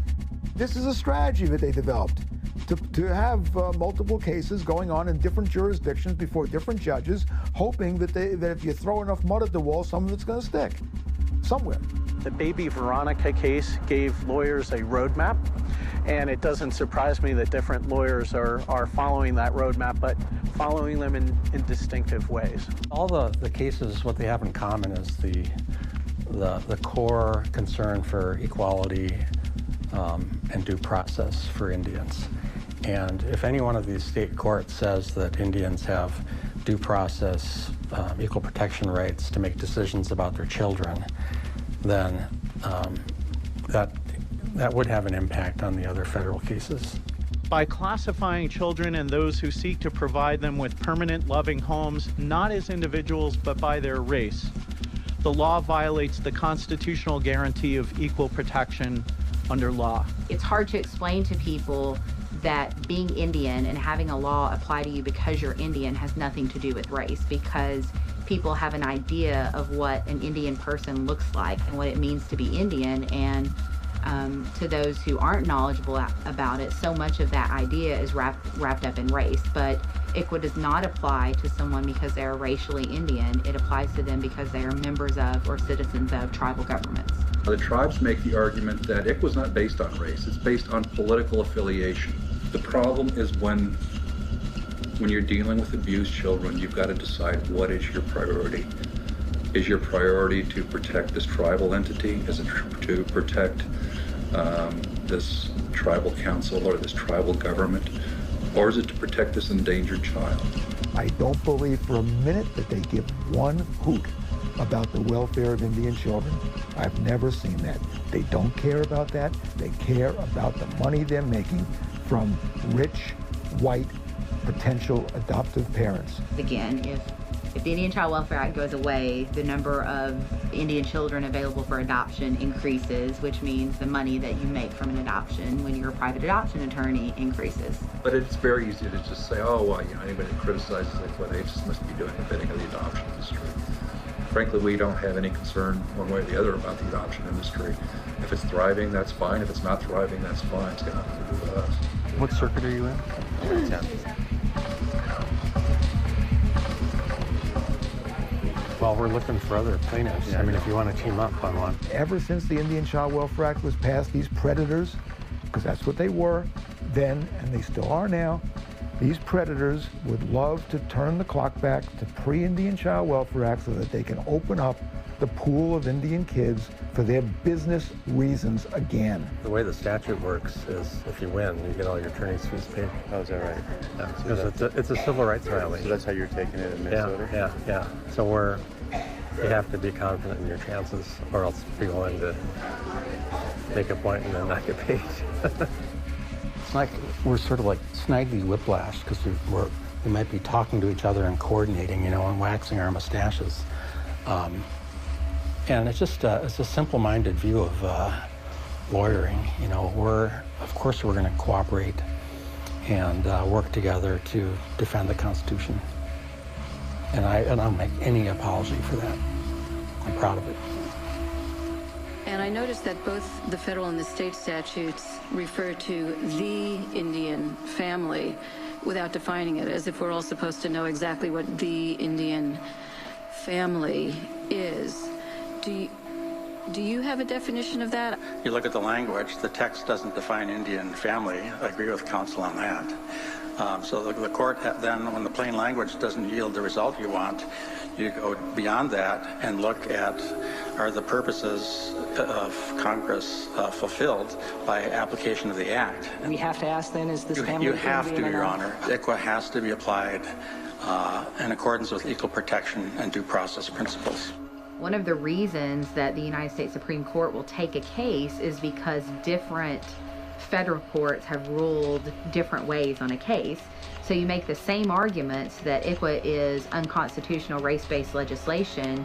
If you really want that issue in front of the Supreme Court, you kind of hope you lose one and you win one, because then you say, hey, Supreme Court, there's differing cases out here. You need to take it and you need to decide it. The Supreme Court is there to resolve cases and controversies. And so it's lawyers' jobs to bring them up. Ultimately, this issue is going to be resolved by the U.S. Supreme Court. And I'm optimistic that whether we win or lose at this stage, these important issues are going to be decided. If the Supreme Court were to find that the Indian Child Welfare Act is based on a race distinction, the implications not only for the Indian Child Welfare Act, but for all of Indian law would be enormous. We would be going back to a time when to kill the Indian to save the child is really what would be living out. The idea of a conspiracy and this well-coordinated attack on ICWA through all these state laws and all these adoption lawyers, DC lawyers conspiring with Goldwater and all that. I mean, it just speaks to kind of this idea that everybody else on the other side is a victim somehow. And I get tired of Indian people carrying around this victim mentality, so that everything that happens with ICWA is like some kind of assault on them. I mean, you want to talk about getting out of a self-defeating narrative, that's a good one to get rid of, the idea that Indians are victims.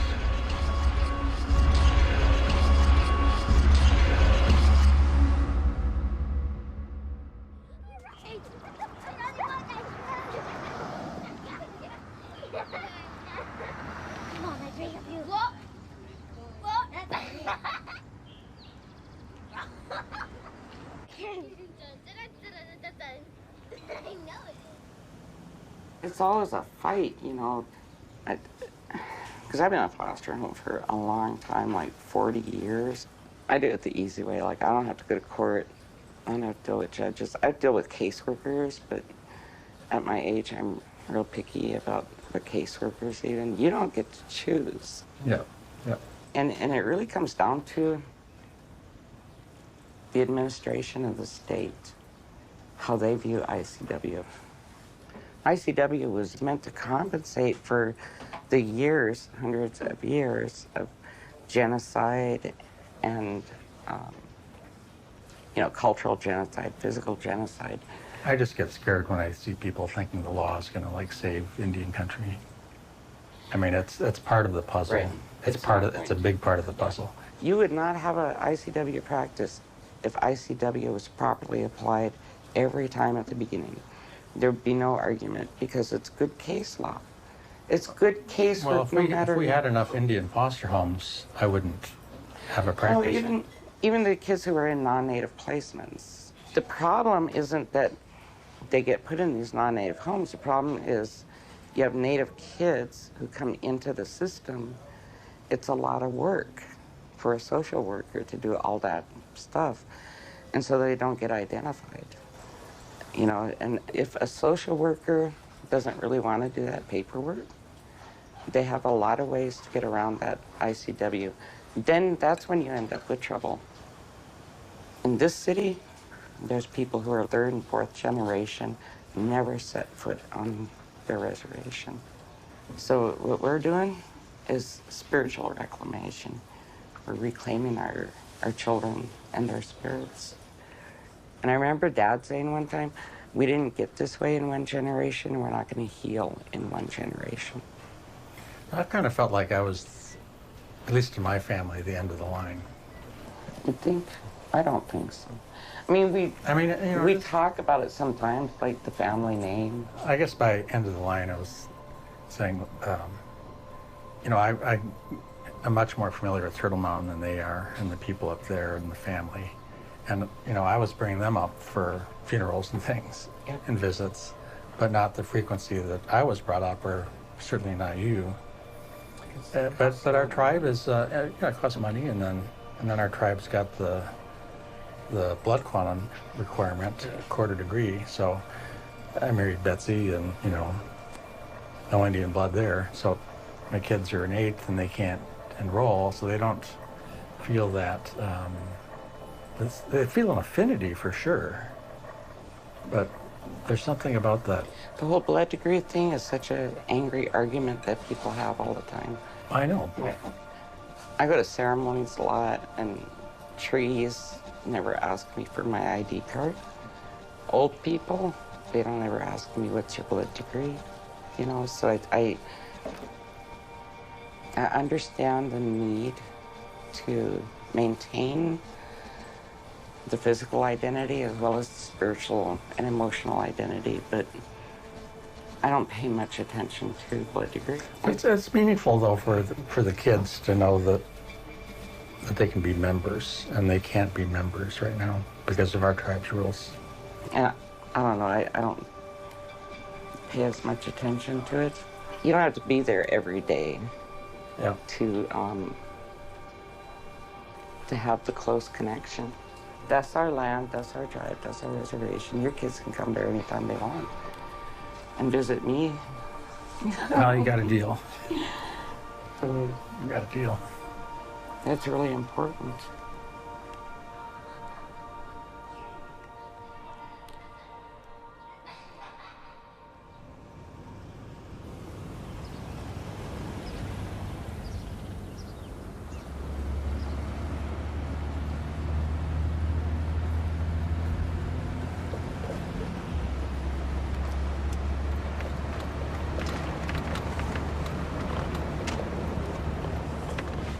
There it is. I was right. It did have gospel. So I even remember this. I remember being taken into the driveway and being spanked. So I remember the gravel.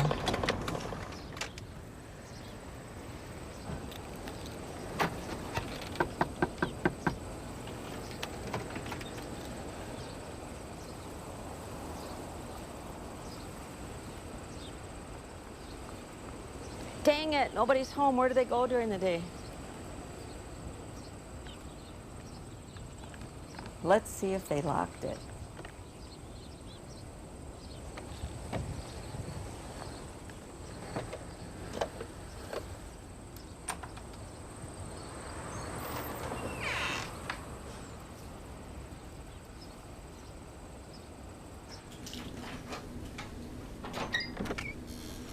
Here it is. Here it is.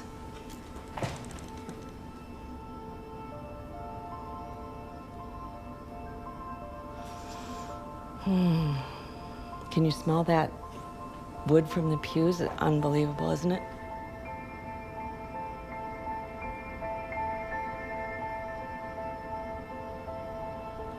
Yep, I remember my mom saying, your mother used to sit in back of the church so you couldn't see her. And I wonder if there were any other Indians who were like church Indians who converted. I always wondered if they looked at her when they would see my mom. I wonder if maybe they turned against her because they knew she drank. And how they could have lost their sympathy or their empathy, you know? How could you forget that she would be heartbroken that she didn't have her baby?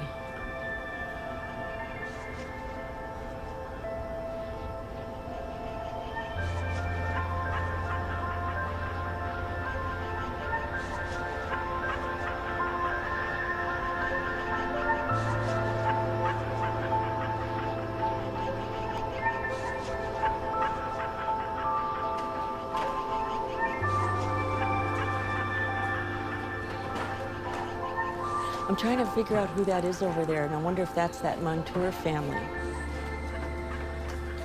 It is. Raymond and Frances Montour, founders of the Society of Indian Missions. That is them.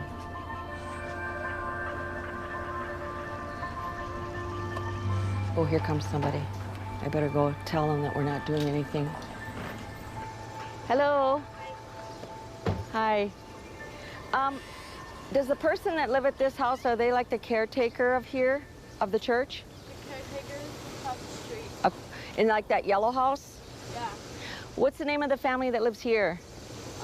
Elizabeth Montour. Is she at work or something? Yeah. Oh, okay. Her mom's here though. Not here. Well, not here, but like. And her mom is? Frances Montour. Oh, I thought Frances had passed. Oh, okay. So, how old is she now? 84. 84, yeah. Does people still visit her and stuff? Is she still up and gets around? Mm-hmm. So what's her address? Would you like me to go show you? Yeah.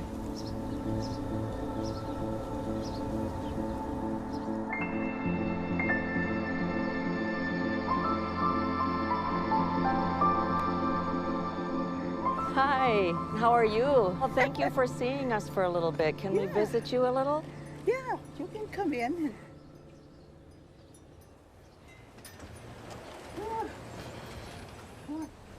Hi, Elizabeth. Sandy.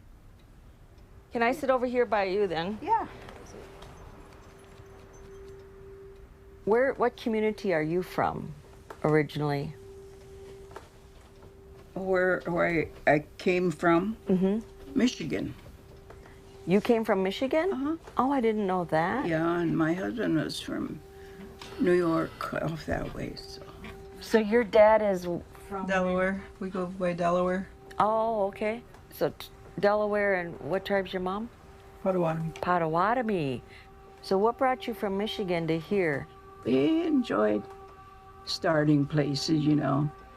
Somebody else would then take it up, you know, so go on and like that.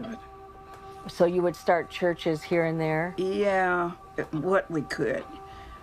It's really not a high-paying deal. Oh, yeah. More missionary type, you know. So. During the 40s and 50s, a lot of Indian children were taken from their families There was this whole movement at that time to remove us instead of help the families, or at least try to help the families. So the churches were involved in a lot of those removals. Yeah. Yeah, they watch out for children pretty good. Getting them in places where they can be taken care of, you know. They always assumed that taking us and putting us someplace else was going to be better. And we found that many of them were in hard places where they were very abused. And it was really hard to grow up in an all-white community, you know, as an Indian person, well, if you're the only Indian person. Did you know you were adopted at that age? Yeah. Oh, you did? Yeah, my mom always told me. This is my very clear memory of the first time being told I was Indian. I was young, and I remember she was sitting on the bed, and she had her hands on my shoulders. So I couldn't have been more than 6-ish, because it was in Wisconsin. And I remember her saying, "Your mother didn't really want you. She only wanted to keep you so she could get a welfare check so she could drink." Jeez. So this is the Christian family that went to that church, and that's who I was given to. It's unfortunate, you know, that the church had a part in that, but then I see it from the church side too, because we're down there and we have the church now, and the Sunday school kids come in. We bus them in, and some of them come in hungry. Yep. You know, I'm talking now, we're not talking 50 years ago. And you see them, you know, and you feel bad because they're hungry. And so you can see that side of it. If somebody was saying, you know, we have a family that would like to adopt a child, and he would say, well, you know, maybe, you know what I'm saying? And maybe it would be a family that you know that they're struggling. So I see where that could happen, where it wasn't done out of a, you know, we're going to trick these guys, and we're tricking these. They really honestly thought they were helping the family. Sure. You know, I mean, I would hope that was the reason, you know. I know with my dad it would be, but I don't know about some of the other churches. Mm-hmm. You know, sometimes you wonder, were they given a little bit of incentive? You know, Yes, like they were. They were really? given money. Oh, wow. Yes, churches were given money. Wow. Federal dollars. Really? I did not know that. Yep. You know, and I think the workers back in the day too, when we started having tribal social workers, they were witnessing such incredible abuse as well. I mean, I'm not blind or have the romantic version that we were all healthy. That's not my point either, because I know that I know that our parents and grandparents coming out of boarding school lost their ability to make relationships and connect and be able to nurture because they weren't nurtured. It was very brutal what they experienced here. We have a whole generations of individuals who never experienced seeing a family. They never held babies. Then they go and make babies, and you know, and it's awful, and they have a heart. So it's like there's no easy answer to any of that, but we have to look at where it came from and help people understand so they can change their course.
Hi.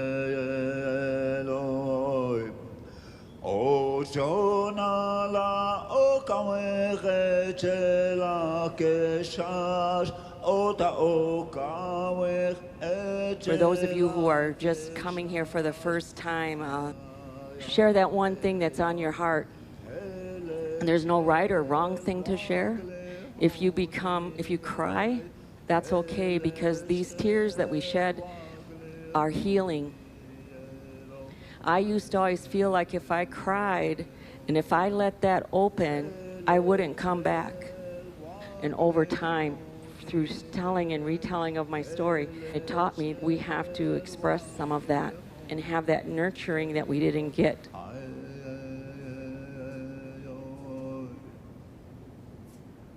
I was raised with white people and went to Catholic school. You know, I didn't know my heritage. I didn't know my culture. Nobody took me in, and I just never felt loved. I felt like I wasn't wanted.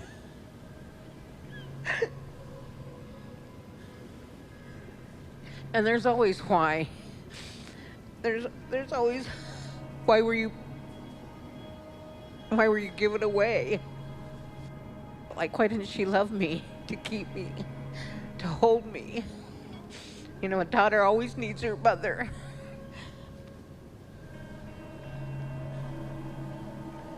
I grew up in Austria, in Vienna.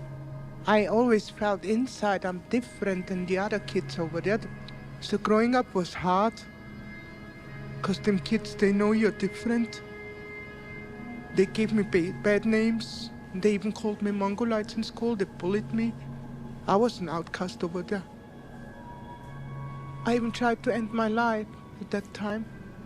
And after that, I had a really bad identity crisis because I did not know who I am, where I come from. But I thank Trunkashila that he brought me home. My experiences as a youngster were terrible and heartbreaking. After I found out I was Indian, I was still living with them. And but then my stepmother, I didn't understand why she would put Clorox in the bathtub, and she would put Comet.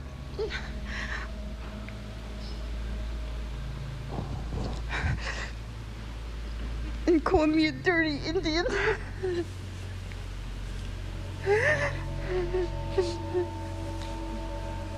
I came home from school one day, second grade, first grade, and my brother was gone.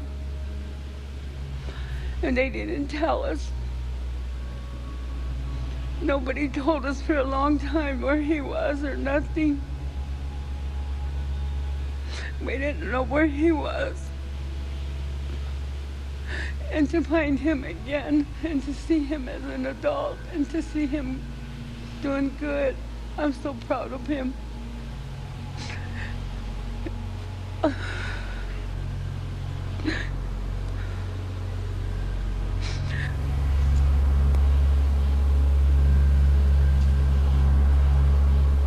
The things that make me feel connected, the things that make me feel like I belong are the graves when I go to the cemeteries. I see the bones of my ancestors. When I see my father's grave where I spent some time, and I see my great-grandfather's grave who I just recently found, Conrad, his blue horse. Some of these other ones that my relatives that are buried here, they let me know I belong here. They let me know I'm home. Sometimes it's the living that I still struggle with, that I don't feel comfortable being around, but that's just me, I guess. In my life, I've never heard anybody acknowledge that America did this to us. The United States did this to us. I've never heard that acknowledged. And it's very hard for us to acknowledge that somebody did this to us and that we didn't do this to ourselves. And I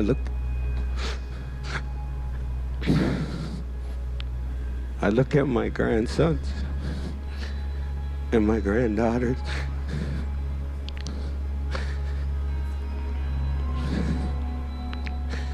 and I feel for my mom and my dad.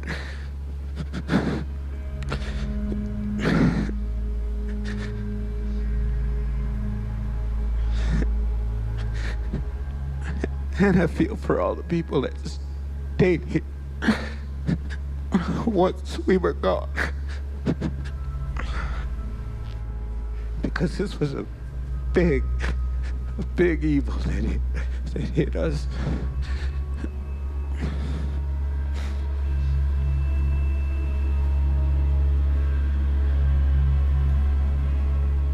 There's a spiritual truth in a word, and it's what we say about adoptees, and that's Wachoachage Akiun Kupe.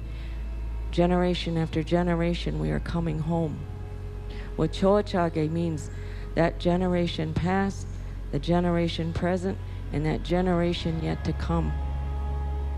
All indigenous people, when they have ceremony, have a time in that ceremony where they acknowledge the ancestors who came before us and ask for their help and pray for this generation present, and we pray for those who you are yet to come. We are those who were yet to come when our ancestors prayed for us. They gave us this life, and it's all they could give us. The greatest gift. So with our wounded selves, as we heal, we can move forward and be that healing movement and that encouragement to our people.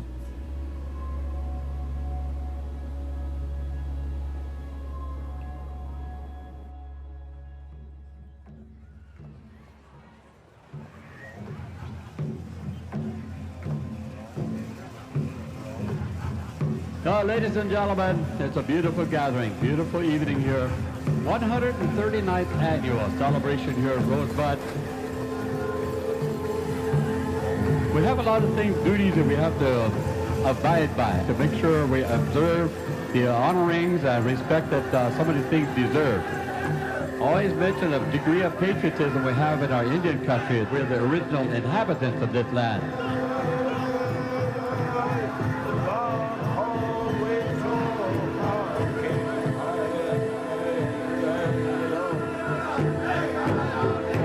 We were placed here by our Creator, and we were charged to take care of it, to protect this land that the bones of our ancestors are buried in.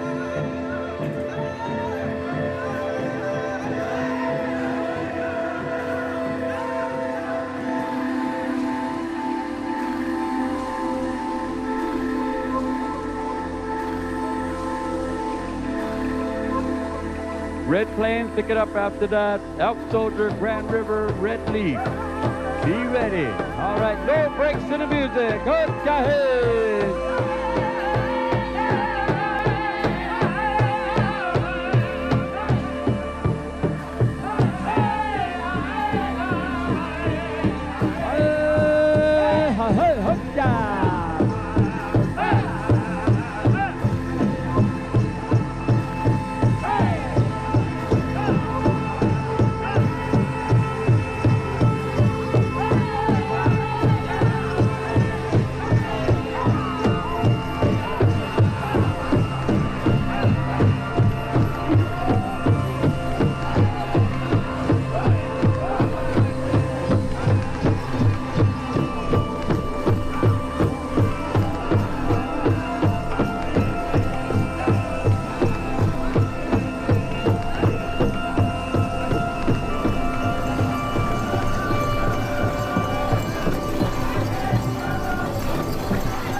Ladies and gentlemen, we had a ceremony, welcome home ceremony, scheduled for this evening here of our children that were adopted out. We're going to turn the microphone over here to Jerry Dearly, Okahit, and Sandy Whitehawk. Waidalo. Today, ladies and gentlemen, we were at the Rosebud Elementary, and we were in a circle today. It was really encouraging to hear some of those stories You guys are standing tall and proud, singing loud and proud over here.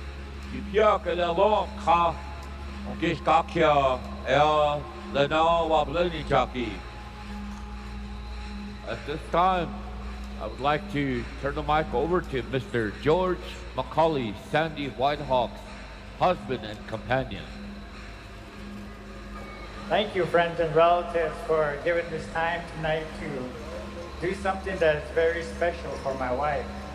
She comes from the Chitango Oyate people, and it makes me feel good that we can all come together like this and support one another. And on behalf of my family, my wife's family, thank you again. I hope.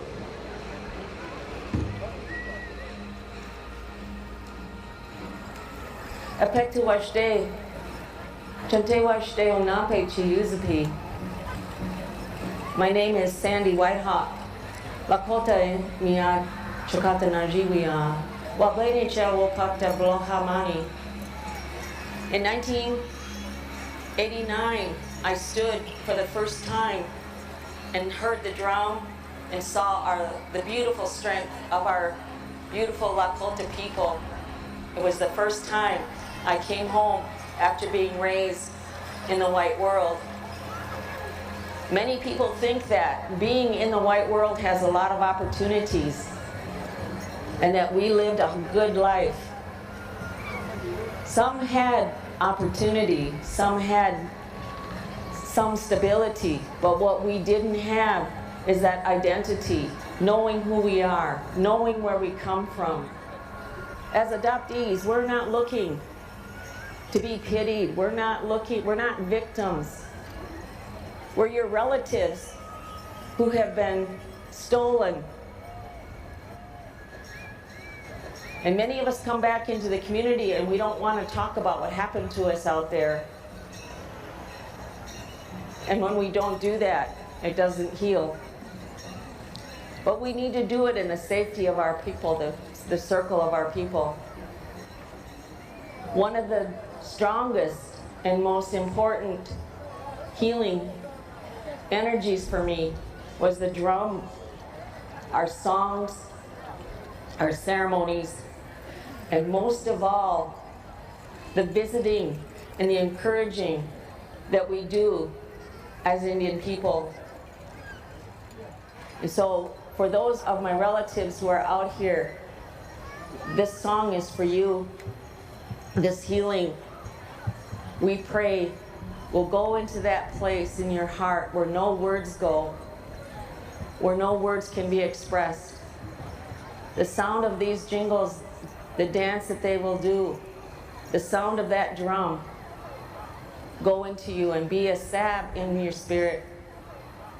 Someone else who is going to stand with our relatives here, and that's our relative Dwayne Hollowhorn Bear.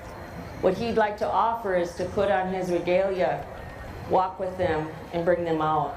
So I thank you for coming and standing here with them. Okay. ICWA, Nagabonan.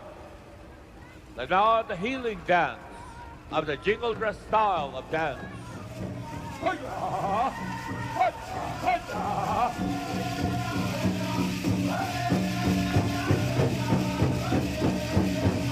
The jingle dress round dance. This is the healing time, the healing dress.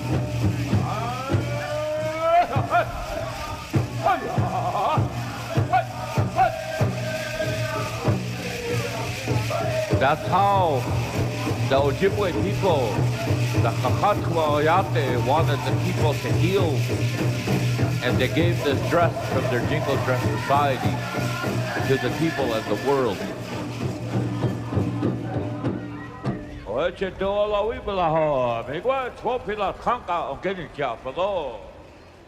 At this time, I will sing this song for all the adoptees as Kola. Wano lena awichala, oho mani wichapa zoo.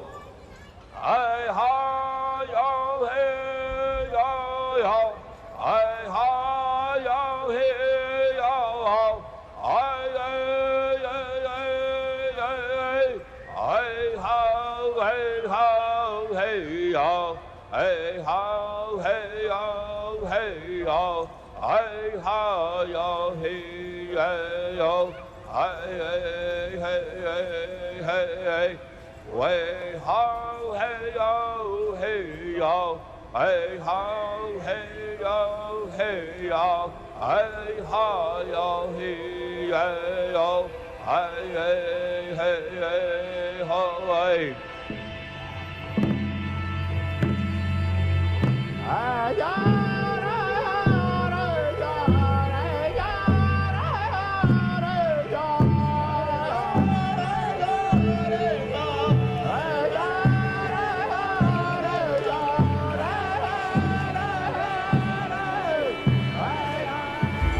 In our DNA lies that code that makes up who we are.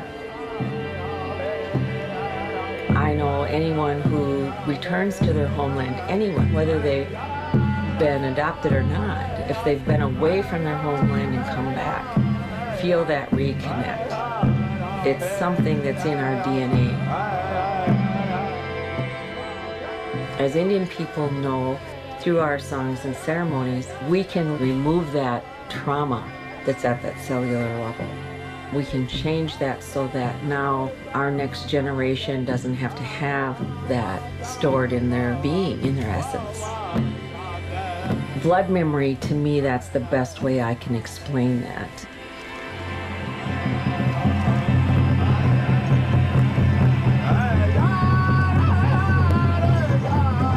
Thank you, Alexi. Thank you for being out there. Thank you, thank you. So how about a big round of applause for all our adoptees, friends and relatives. Welcome home.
Ahoki papo wa uspewi chakia po iokpia upiktelo heyo wakajoki lena wakapelo hey ahoki papo wa uspewi chakia po iokpia upiktelo heyo hey yo, hey yo, hey, hey. Wakanjaki lena wakampelo, hey, hey. Ahoki papo, wanspewi chakiapo. Iokpia upiktelo, hey, yo. Wakanjaki lena wakampelo, hey. Ahoki papo, wanspewi chakiapo. Iokpia upiktelo, hey, yo. Hey, yo, hey, yo, hey, hey. Wakanjaki lena wakampelo, hey, hey. Ahoki papo, wanspewi chakiapo. Iokpia upiktelo, hey, yo. The whole time. We're going to take a few minutes for thoughts and reflections, and then we'll take a very short break before we go into what we want to share with you guys. So I'd like to hear any comment, any thought that you have from what you just seen. Don't be scared, just get up and say what you're thinking, because I know you have to be thinking something, right? So who wants to be the icebreaker? Woohoo! Awesome, check it out. Huh?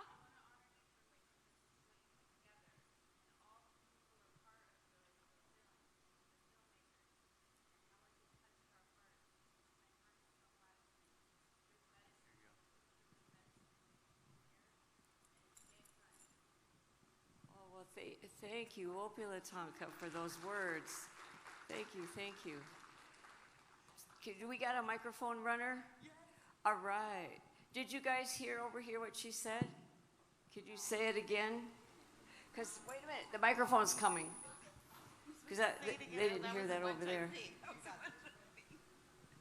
Do you have another one? Because then we could have a microphone person here, my husband. Oh, give it to the man standing up. That's my husband.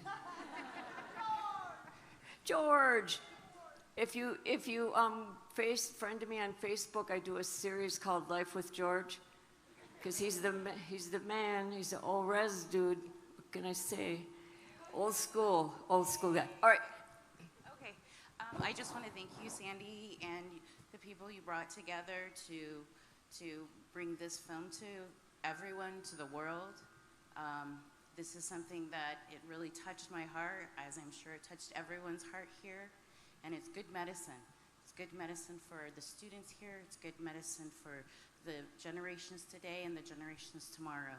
And so what you brought forward is for the healing for all of our people, for all of our nations, and I really appreciate that. Thank you very much. Yechan. All right, thank you. All right, any other thought or reflection? I got you.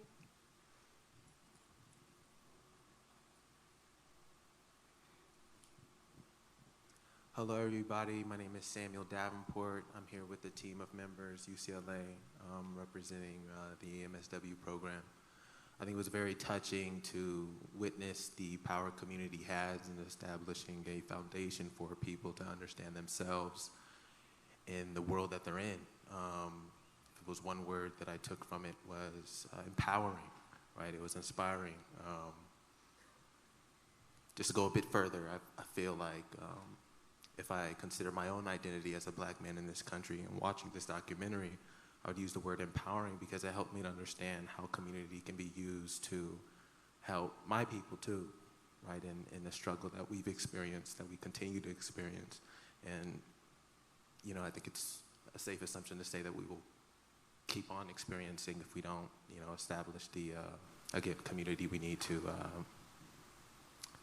establish a barrier, right, against the forces that continue to tear us apart. So, thank you. Thank you. Thank you, thank you. Who else has a thought or a reflection? Way over here, who's gonna get to her? Run, run. Call me Forrest for the rest of it. I'm Jessica. I represent California State University Long Beach today. I'm also practicing I'm getting my MSW. I'm a practicing children's social worker for Los Angeles County. I would say that often in my field, ICWA is misused by people trying to extend their case and do a lot of things, and it gets a bad rap, especially with social workers who are trying their best to provide safety and permanency for children. And I think that seeing a film like this ties us back to why we use ICWA and the true purpose and the spirit of ICWA and why it is so important. And as my colleague was saying, the empowerment that it gives to a community in a time when we're so separated by our differences, to see how we all are connected and just are wanting to belong and to know who we are. I think this film is extremely powerful, more powerful than anything I've ever seen on ICWA or learned about ICWA, even in my training with the county. So I think that the more we can put a face to ICWA and a face to what it means to the people who have been impacted by the practices of the past and how it's still impacting them today, really helps when we're trying to practice ICWA in our social work.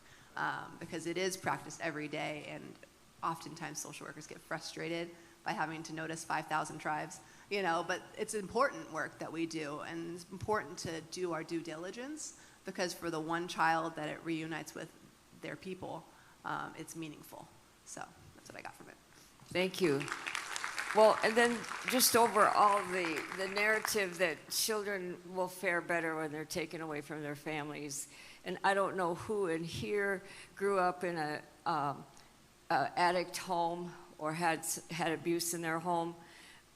You still loved your parents. You hated them. You got mad at them. You were, why'd I have them for my parents? But they were still your parents, and they still fulfilled you in some way, especially once you were able to heal. But you know, families are complicated, and families are in all kinds of stages of growth. It is never the best idea unless I don't even care if it's a meth house. That doesn't mean that forever that child would be better over here. It just means mom or dad need help. They don't want help, but you know, that's why you're a social worker. Well, how can I do this? How can I get that spark that I see in them? How can I do that? So, you know, people say, well, what if it's a crack house? What if it's this? What if it's that? The narrative's messed up. It's back, you know, it should be, the focus should be on healing the family. Who else? Way over here, George. Run.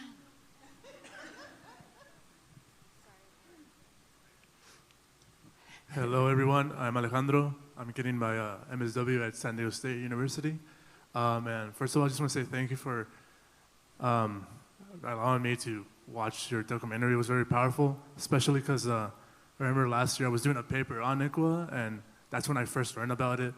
And I learned about what led to its creation, such as the boarding schools, and then how the high likelihood of them being put into adoption and being sent into white families.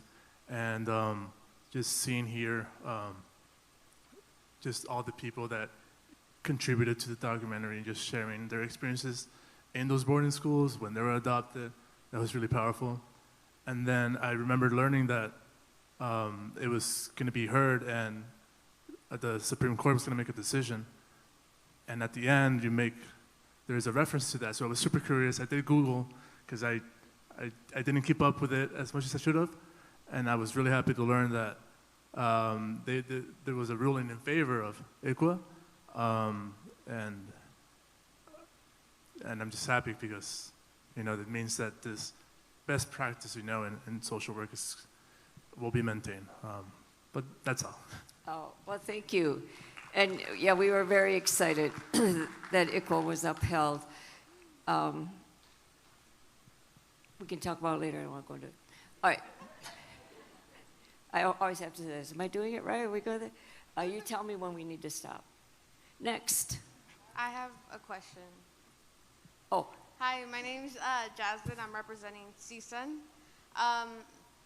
Seeing the film, I see that there's a lot of history, and I'm also really appreciative of this film. Kind of going back what he just said, I know that recently in 2023 there was a case where they were trying to say that ICWA was unconstitutional. My question, I guess, is just kind of what your perspective on that, because I know in the film you talk about the percentage of what is defined to be Native American, and that's how they're basically like where they showed Dr. Phil, and they were like, oh, what percentage is that? Like, it's only 3%, 4%. And that was kind of something that recently happened within the last year. It was like they were trying to take over, even though the mother was agreeing with their child being adopted, there were Caucasian parents that were trying to adopt the child. And they were trying to say like, oh, it's only a certain percentage of it. So my question is, like, how, as a community, do we, like, I guess, support that decision when it's like, it goes up to the Supreme Court? Like, what can we do? I know we can support and educate and do all this. And as social workers, I think it was mentioned, it's so difficult to, like, we can do all our best efforts and constantly ask and ask and ask, but how do you go with other social workers that aren't doing it, that And even with the like non-federally recognized tribes, like at the end of the day, it goes back to the judge and it's up to their discretion. So I feel like there's always these barriers for certain indigenous individuals that don't really get to access ICWA the same way. It's so frustrating because there is no consequence for not complying with ICWA. I don't know a judge, lawyer, social worker, or anyone who has been sanctioned for a federal law. But I can lose my driver's license, can be suspended because I haven't paid my parking tickets. So we could talk about all the legalities, but the bottom line is this society does not value children, especially brown children. That's just a reality that we live with. And when you can get past that and start educating people about this goes way back about with women, moms, and moms being also not valued. Women are still not valued in white society, in white law. So you have to start with educating about that we are human beings, right? And that so judgment gets in. I mean, you see it. If you're there, you see all that. You have to pray. You have to go to your spiritual leaders and you have to take care of yourself spiritually. That's the first thing that you have to do, be taking care of yourself in that way. And you have to share and talk amongst each other because that's how things change. I know that's probably like, I don't want to do that. But that we give a little bit of insight when we come back with our presentation. She says only one more question. Who gets it? Drum roll. Oh dear. All right. Can we do two? She had her. I only saw one. Hi everyone, I'm Wendy Creole. I'm representing Cal State San Marcos. Wow, I can't hear you. Oh, can you hear me now? Yeah, there you go. Okay. Hold it like you're going to sing it. I'm Wendy Creole, and I am representing Cal State San Marcos. I'm also work for Child Family Wellbeing in San Diego. And one thing that made me really think about this is this should be part of our core training for our social workers because that will show the impact of ICWA. Me being in an executive role in child welfare, I want all of our social workers to see this because there is a lot of like, oh, it was more work or, they don't understand the noticing. This will really, really be impactful for our staff. So those were my thoughts. You can do that, and me and Priscilla will come and do the training for you. Okay. Very true. I don't get that. I don't want to do the work. Well, you said you wanted to be a social worker, so right here, and then we have to go.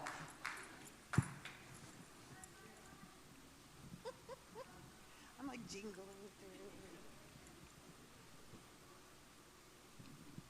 Hello, my name is Alexis. So I Put it up to your phone.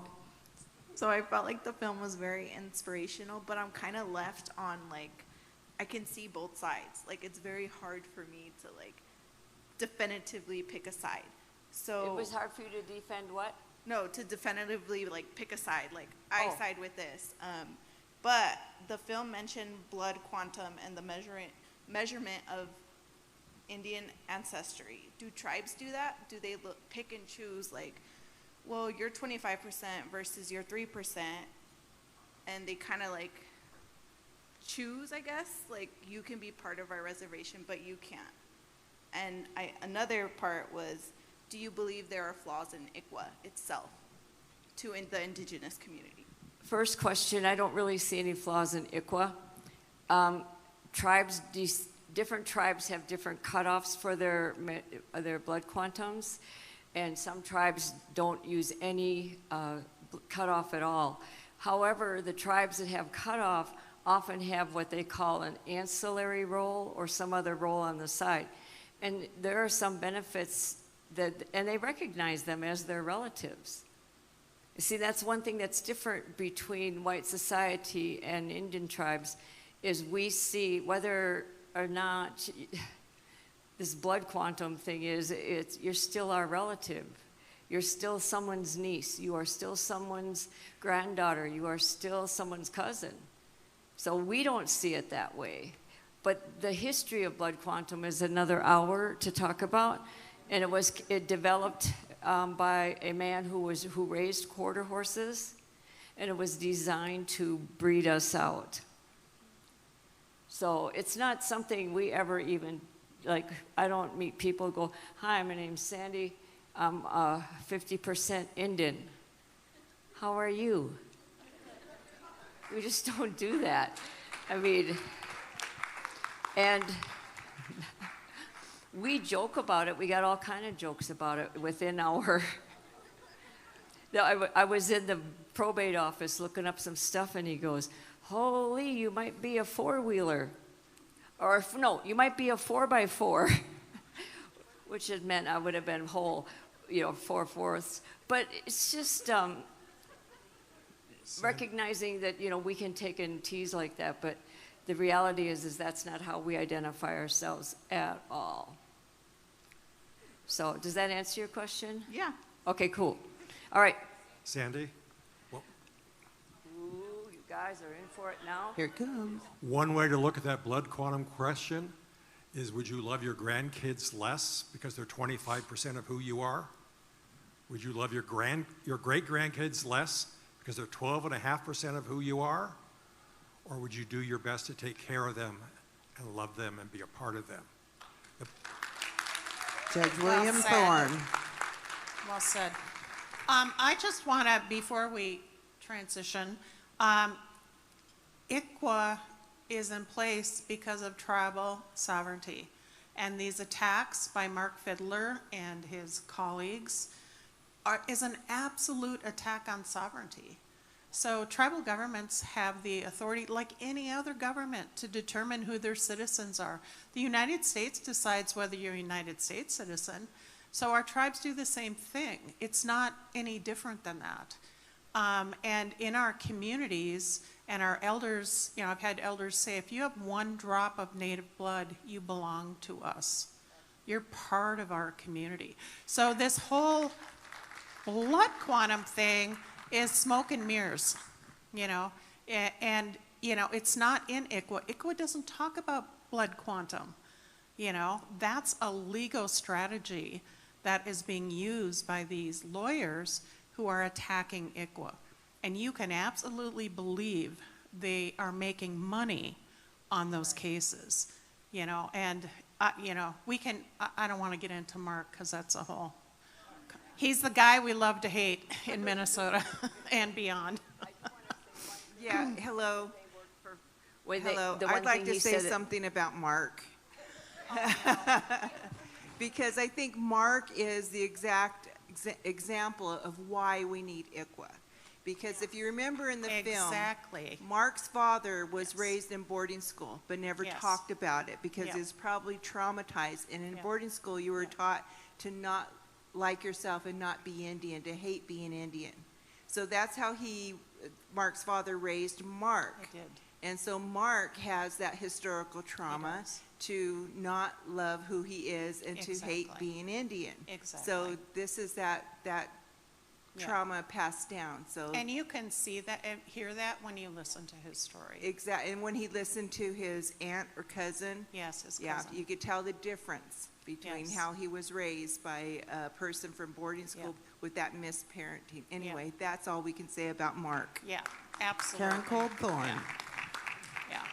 So, I mean, these are really big issues, but ICWA's federal law. That's the bottom line. And in many states, it's also state law. Does California have a state ICWA? Yes. So, you got two laws here that as a social worker, it's your job to follow these laws. And for me, that's the bottom line. You can talk about, is it extra work, blah, blah, blah. The reality, it's the law. And your supervisor should be holding you accountable to the law.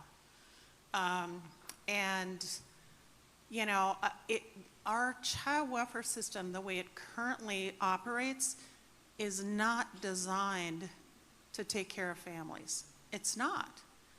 And so some of this, our systems really need to transform to become humane and compassionate and to care about families. And anyway, we'll talk more about this, but. I gotta say one thing, since the Mark door got opened. He really, he lies for real, because he and the lawyers that worked on that case of baby Veronica did submit bills to saying that, you know, they need to be paid for the work that they did. So they did do that. He also lied when he said that Dustin Brown gave up his parental rights through a text. The way he said that to Mike, he was manipulated by the baby's mother because they were working on her, and he was manipulated about that. He would, in his mind, he thought he was doing the right thing, helping the mom. But he did not understand that she was going to relinquish baby for adoption. He thought he was, okay, well, I guess I have to do this in order to do the next step. And you might think to yourself, oh, how could you not know that? Well, I met him. We honored him at NCAI that year with Eagle Feather, and we told him that we, you know, acknowledge him and think of him. But he was in active duty. They never once referred to him as Specialist Brown, which he was. They just did, the whole thing was manipulated. But he did lie about that, and he did lie about Dustin. How he did not know that this was all conjuring up until the very last minute. So anyway, I just have... And Sandy, just real quick, okay. If you could just touch... documentation is such a huge part of what you all do. And Dustin's name was misspelled when the tribe was noticed. His name was spelled E-N, D-U-S-T-E-N, and it was submitted as D-U-S-T-I-N, and there were 8 Dustin Browns in that tribe, and no one claimed the child because the birthday was wrong and the spelling was wrong. So every letter you write matters. Yeah. And I didn't want Fiddler to be in the film. I fought with the filmmaker, but I'm glad it's there because we do need to talk about it. I did. I fought with him a lot. I made him cry. Anyway, we're going to go for a break. And you got 5 minutes to do your thing and get back here. I know you're Tick tired, tock, but tick come tock. back. This is so good. What's next? Okay, 7 minutes, but no more. Go.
So there's so much we could be talking about and following up on. I was just telling Tamara we needed 4 hours.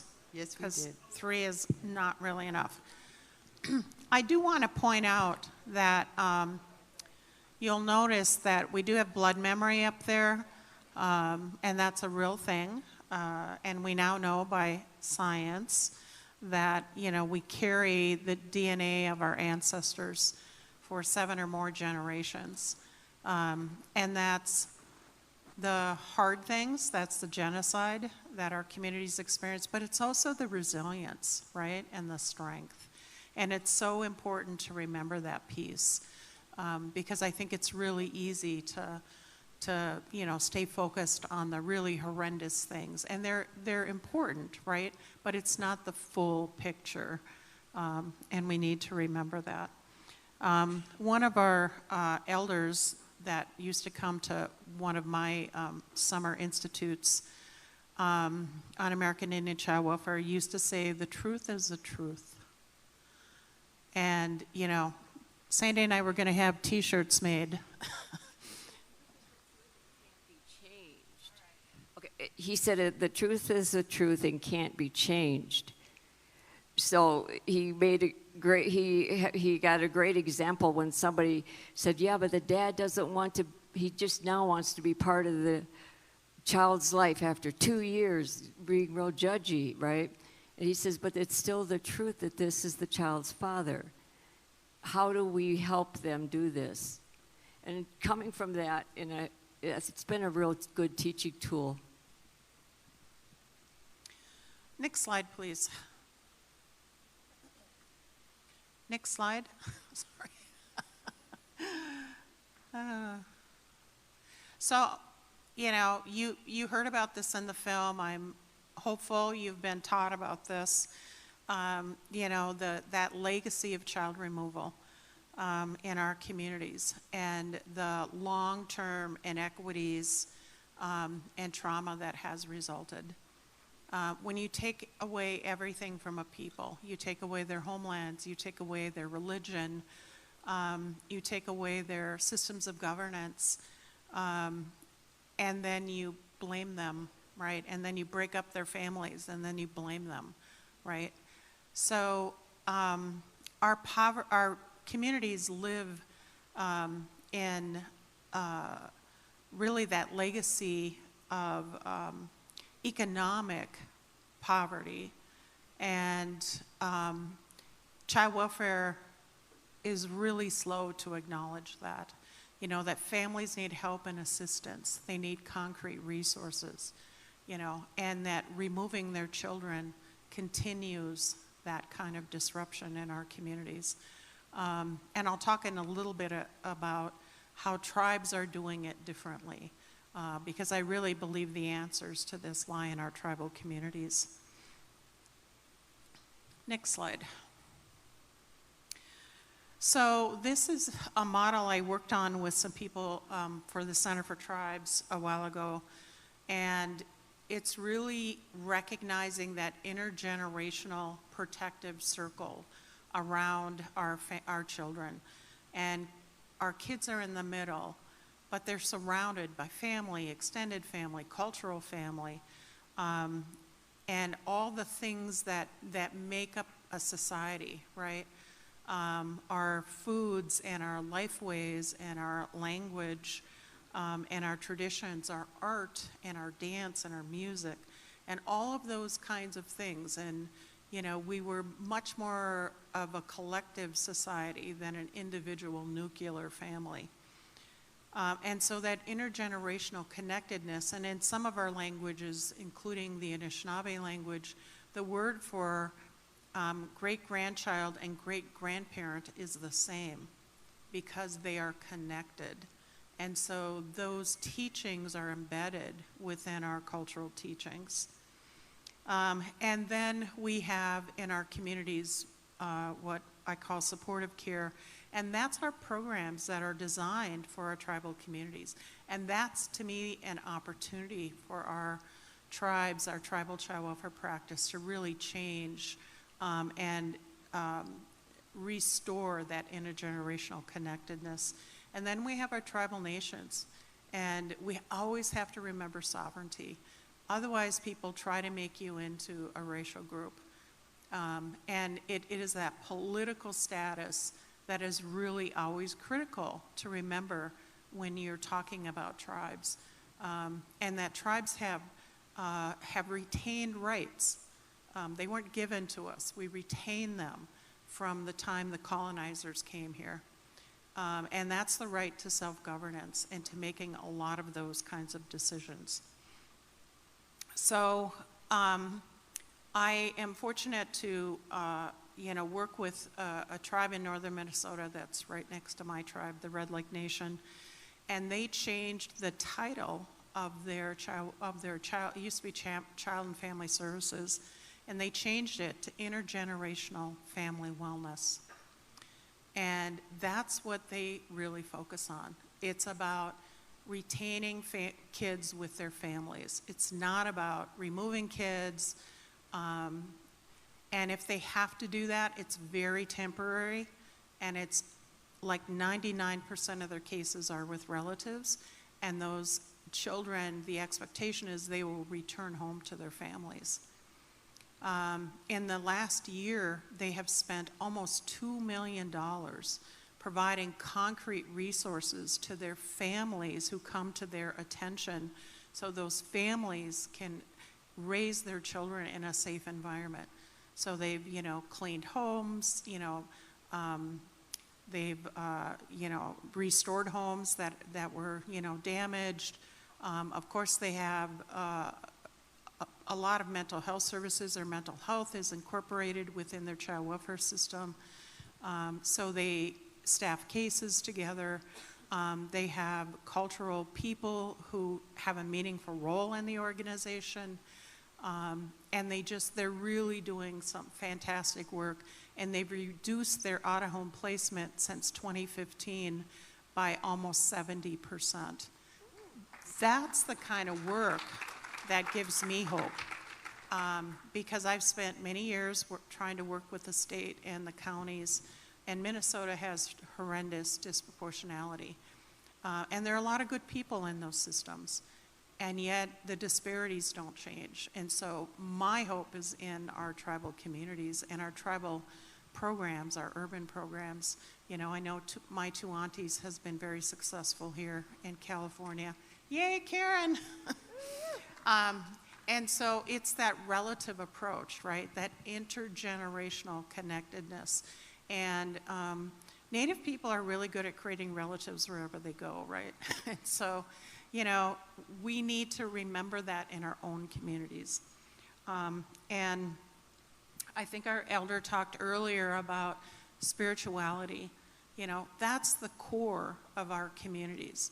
And restoring that and returning to that and really living our lives, not just our personal lives, but our professional lives in a way that really resonates with our traditional values is the way we're going to make our way back, I think, to restorative practices.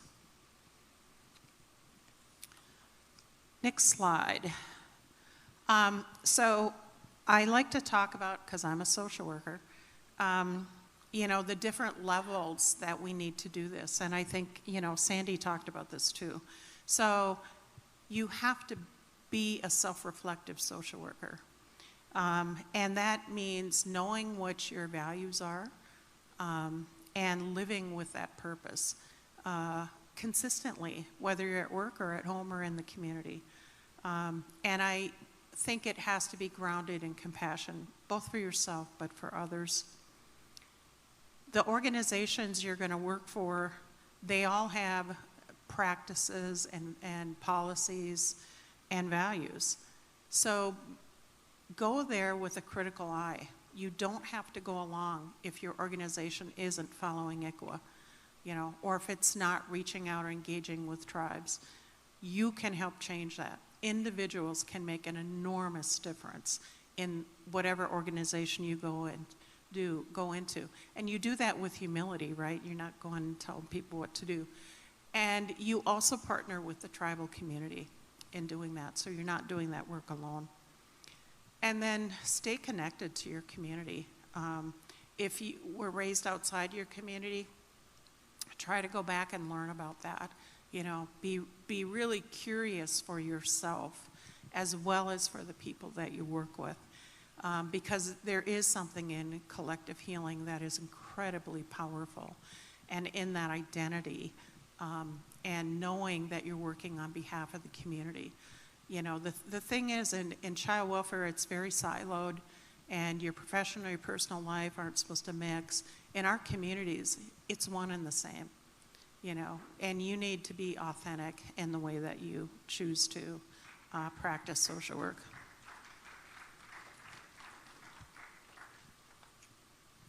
Next slide, please. I could talk about this stuff all night, but I'm trying to hurry. So this is a picture, actually, of my husband and one of our grandsons. And I love that. And as Sandy pointed out, you see lots of pictures sometimes with grandmothers and babies. But our grandfathers play a tremendous role, I think, in implanting values and helping our children, our grandchildren, be raised in a good way. And, you know, it's that kind of intergenerational relationship building that's really critical. And I was raised in an extended family.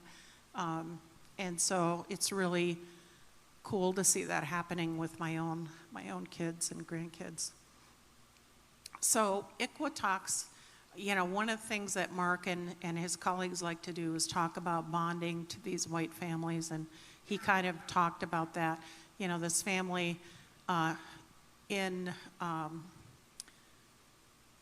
you know, not being compliant with ICWA ended up with, you know, this beautiful Indian baby. And then when it comes to court, when the tribe says, you know, this child was taken illegally, then they want to claim, well, now this child is really bonded to this family. So in my tribe, we believe that we choose our parents from the spirit world. And so no law can break that spiritual connection. And so you're not supposed to talk about bonding and attachment, but a lot of these adoption lawyers like to do that as a way to try to manipulate people into allowing that white family who got that child illegally to keep that child.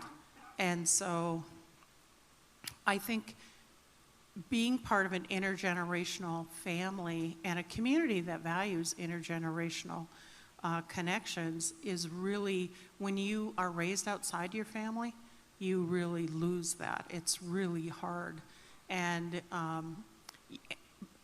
you can get it back. I think Sandy's story is really powerful, but it's a hard journey, and it's a painful journey, and it's totally avoidable if you follow the law. All right, you're up. I'm up. Oh, we got two. Good. I was going to suggest that. Yeah, my dad came. Oh, that's good. What's this old, two old ladies?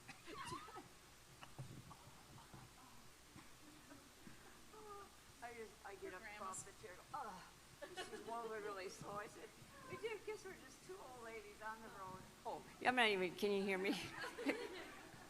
Grunting and groaning up here. When our oldest grandson, I forget how old he was, 9 or 10, and George and I were starting to get a little older then, and so George would grunt when he got out of the car, so he started grunting when he got out of the car. This is what you do, you get up and go, oh! All right, so based on what I was hearing for years, I'm going to thank Mark Fiddler for pissing me off really bad when I was a qualified expert witness in a court case. And I said to Rebecca McConkey Green, I said, I'm going to do a study. We've got to do a study. So I'm not an academic. I'm not in school. I didn't got no degree. But I knew we could do it. So anyway, I found some people who the creator showed me like a little team, and we got together. We put out survey, and I said, I want like a huge number. I don't want just 20 respondents. We need to have a lot. So 336 people responded to our survey of all races. 129 identified as First Nations, and we used 95 of those 129 because 95 of them had been reunited with their family. But check out what we found out. It's exactly what we've been hearing all along. So when I was first sharing this information, I couldn't understand why people are not working double time now. I just don't understand that. I mean, wouldn't you just look at that and go, oh, what are we doing? But is it because you got to build up a wall of denial? You don't want to think that that's what you're doing? But you're really taking a huge risk, placing a child. A huge risk. And just the amount of sexual abuse, the physical abuse, and the emotional abuse. When I've heard such incredible, heartless things that not the mom or dad even, but what their cousin, adopted cousin, their uncle, their aunt say to them. And so that's a good, look up our study on wearecoming.home.org. There are 5 studies there, papers there, on all aspects of removal, and use it. Say, when you're writing your case, when you're saying, wait a minute, no, we don't know for sure this child's going to be safe. Can we just work on getting this family in a better place so that they can stay together? Oh, should I tell them about Brett Keane? Is this the time we do it? Okay. So, you want to set it up? Okay. Oh, I got another thing. Next slide, please. I'm sorry. She keeps it together. I don't know what I'm doing. All right. With this should really be enough as well. If you didn't even see that first part, then looking at this, check this out. Look at the contemplated or planned suicide, 43 of the 95. And the reason I believe that is we don't have a language when we're going through this. There's emotional isolation. We don't have a language to say, I don't feel like I fit in. I never said that till I was way older and was able to start talking about it when I was in my early stages of recovery. And 20 of them attempted. And how many did we actually lose to suicide? We'll never know that. Eating disorder. And then the depression rate, look at that. It's higher than what the CDC, next, you click something and then it comes up. Anyway, it's higher than the average, just says 1 in 10. One more. Oh, never mind. But anyway, there's a little thing on the bottom that says the CDC says that 1 in 10 Americans may experience depression, but we're way ahead of that mark as well. So, all right, next. This is me too? Okay. So anyway, when you think of a collective wound, you know, you've all heard Dr. Maria Yellowhorse Braveheart has talked about a collective wound, right? That the sweeping of children from boarding school, the sweeping of us from adoption. And so the thing that we're not working with then, if we're not doing something public like welcoming our relatives back or doing another ceremony, that addresses this disenfranchised grief where that's never been publicly acknowledged or validated. So it's certainly the adoptees, the birth mothers, the fathers, the grandparents. Everybody's impacted by our removal. So what we do in bringing our relatives back is addressing that disenfranchised grief. Because at the end, you saw we had everybody come out and shake their hand. We never once said, welcome them home, say good words to say words to them, and they don't. The community just comes out and automatically nurtures with their words by saying, welcome home. We're glad you're here. Because we're a healing people. That's who we are as Indian people. We're very nurturing. When we're in our best place, that's who we are. Next. Next slide. Next slide, yeah. So I'm not going to talk a lot about this, but I love this slide. I don't know who's seen this or not, but ACES Connection is a great resource, and they put out great stuff. This slide really just gives you the whole picture, right? Because the child welfare also focuses on individual families, but our families are within a context, right? A historic context as well as an environmental context. And the child welfare system doesn't acknowledge that, but our tribal programs can.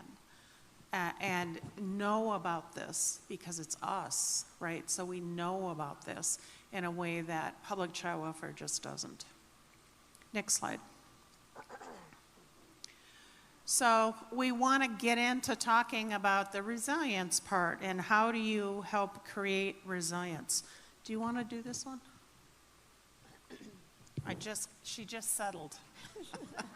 Dang it. Gotta just get up and grunt. Okay, so that happens. You turn 70, it's all over. A switch goes off, and there you go. All right. So and it's interesting that I talk about this because I hate that word resilient because it gets I've had so many people tell me, oh, but your people are so resilient. I said, and I actually said to somebody one time, they made me mad enough where I just said, so that gives your people the right to do that to us because it won't matter because we can bounce back? Because that's what it felt like to me, right? Oh, we can rip that child. They can just, like for myself, when I tell the story of, the experience of being taken and put in the truck, and I remember it as I'm observing it, because I left my body and I went into the back of the truck and I watched that whole interaction through disassociation. So I disassociated at 18 months. And some years ago, people would have said, mental health workers would have said, well, you're too young to do that. Well, then why'd I do it? And I'm not the only one. I've heard so many people who've been removed through adoption or foster care who were very young and they disassociated also, thinking that there was something wrong with them. But that's because it's so painful and terrifying. And so I disassociated several times throughout my life.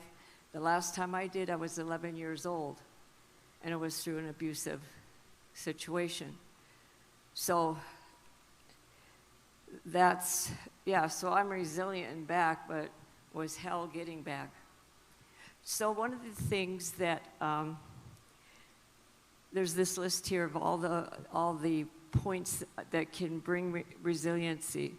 Boy, I'll tell you a story about Indian names.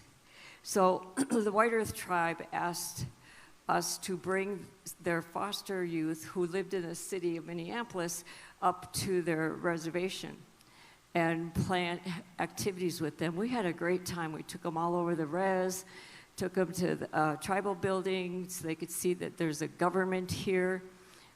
We took them picking sage. We did all kinds of things with them. And then we took them then they went to Sweat that night, one of the last nights we were there. My husband and I tried to find it. Me and George were just driving all over those woods. We never did find that Sweat. But the next morning, we came into the room. Every morning we would have breakfast in the casino, and they had the room set up really nice. Well, anyway, but before, I forgot to add that one of the young men in this group of kids was just one of those kids would be, don't do this, then he does it kind of kid. I really liked him. I thought he was cool. And he wasn't super disruptive, but just enough to just, do that. And people got a little frustrated with him a couple times, but I don't know, I just knew he was releasing that energy that he had to get out of him. Anyway, that morning after the sweat, George and I came in and sat down, and he pops up and comes over and says, "Hi, you guys want some coffee?" We're like, "Okay." And he goes and gets coffee. Now, there's breakfast here for us, and he's telling us all about this. And I'm looking at him and watching him, and he was distinctively different. And then finally somebody later on said, he got his Indian name last night. I said, "Really?" And it moved him so much that change started immediately. And he had that connection. And you just kind of like stopped doing all that. It was amazing. Our names, remember, tell us who we are, where we come from, and where we're going to be in the future. I wish I could remember his name.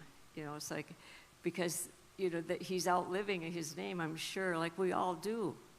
At some point, if you have an Indian name, and you've said it in your introduction and where you are, at some point you're going to go, "Oh, that's why I got that name." Because the Spirit saw you, and they told the interpreter, the person leading that, told you your name, because they know who you are. It's healing. It's the power that we have as Indian people. So when our little people don't know their name, don't know where they're from, they're lost, or they feel lost. You'll be 16, 17, 18, you still don't know who you are. I was 47, 46, somewhere there, before I received my name. And Priscilla was one of the people who would always remind me, "Well, that's because your name stands in the center, woman." And the more I listened to that, the more she pushed me, I realized that is who I am. But the center doesn't mean the center of the stage. The center means our altar, the place where all our prayers are said, the place where we ask for the spirit helpers to come. And that's my place. So anyway, we don't know what leaders we're missing when we don't get their names in some of these other activities that help with their resiliency. We got to find a word. We need an Indian word for resiliency in the language, so it means more to us than just saying resilience. I agree. So there's lots of ways. These are also good self-care things to do, and it's not your fault if you don't have your Indian name, right? That was what colonization was designed to do, is to stop those kind of practices. And so it's never too late to talk to somebody from your community and get your name. And we also, take in people from other communities. Sometimes we just adopted someone who's from Alaska originally, who doesn't have those connections back in her community. And Sandy and I are her aunties now. So there are ways to do that, because we always find ways to heal and support each other. Next slide, please. So again, another slide that I really like about, our systems are moving. I believe public child welfare is trauma reactive. They're in a system that is very siloed and fragmented and rigid, and we're moving towards being more trauma informed. And that's good movement, right, to move in that direction. But we want to get to a place where we're trauma reducing and we become healing.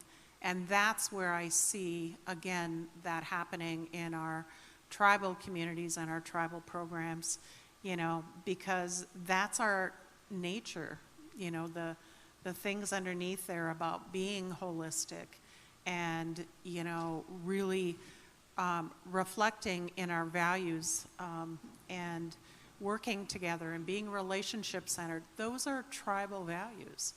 And so I think it's easier for us to move in that direction than it is for public child welfare. I mean, I'm never going to give up on them, but, you know, I just see so much progress in terms of tribal communities and tribal organizations doing that healing work. Next slide. So I'm not going to talk a lot about this, but this is kind of the journey, right? Where people start to be aware of trauma. There's much more awareness than there ever has been. And then you learn how to deal with it a little bit better. And then you understand that, yes, there are adverse things that happen, but also positive things. You become more healing-centered, and hopefully we'll end up with a society that's much more equitable and justice-focused. Next slide. This is our coming home ceremonies. So you see on the right, that was our first year, 2015. This is a flyer that was sent out. So remember, as you're watching and looking at this, your tribe could be doing this. It just takes asking a spiritual helper, and you can do this within a program. Like Marlise wrote it into her Tiwahi Glukinipi, bringing the family back to life program. So there's ways to insert it. So you just give them your information. White Earth was actually the first tribe other than my tribe to want to do this, and that's when I started thinking we need more Indian words so that people can start understanding what's happening. So for us, Wichochagi Kiunkupi, you heard that in the film, generation after generation we are coming home. And that makes, when we use our language, it wakes us up more, solidifies what we're doing, and gives us that energy to move forward. And so in the Ojibwe language, I can't say that. Can you say that, Priscilla? Huh? That there is a returning. Do you know how to say that? We aji ki wem. Yep. We aji ki wem. There is a returning. So one of their language keepers who's fluent, who was also removed through foster care. But when he came home, he just immersed himself back in, and now he even teaches the language. So his thought was that. So when you educate your community, when you start talking about it, they can use that language, that there is a returning, and there is. Every single gathering, social gathering, powwow, there is somebody there looking for their relatives. Always, because that's where everybody is, right? So they go and they might start asking around. They may be timid about it, but trust me, they're there. And so after several years, 2007 is when White Earth Nation first came to us to do this. My tribe finally said, okay, let's do it in 2015. Now, Priscilla and I have been doing work all this time. And one time, she had a conference in the summer called the Summer ICWA Institute. And she said, I want to do a welcome home after our conference. And I'm like, yeah, of course. We could do that, set that up. So we did, made a flyer and said, please come. And the first year, there were certainly people there that witnessed it, saw it. The second year, there was people there, but the third year we did it, several ladies showed up, and a lot of the community came, because it takes a little while, you know, for people to talk about it and spread it out into the community. And these girls show up, young ladies, and said, how can we help? We're ready to so we threw them in there and put them to work to help bring our relatives home. And that was telling Priscilla, that this is what our communities need. So it's not only addresses grief of the individual who was removed, but the relatives as well. And because it was dealing with grief and using song and our medicines to address that, one year, a social worker who is like ICWA royalty in Minnesota came out because she was carrying a lot of grief from all those cases. You know how hard that is. And she came out, well, then others followed in suit to have that grief addressed as well. And then COVID hit. So we haven't done anymore in Leech Lake after this conference. Things changed, but if it's meant to be, it'll come out again. But you know, when COVID hit us, I don't think we knew that things are going to be shifted and different and getting our balance back after COVID. So, but it was really a collective healing. And it's, you know, it's really, I don't want to say it's really easy to do, but I'll tell you, if this is something that's in your heart that you want for your community, go see one of your elders, your spiritual helpers, tell them what you're seeing, and ask them for help. And this came about, and I didn't even ask for help. I didn't know how. It was like, he had to tell me, you better give me tobacco. You just had a vision. I'm like, what do you mean I had a vision? I haven't been on the hill starving. You know, the 4 days you're supposed to say.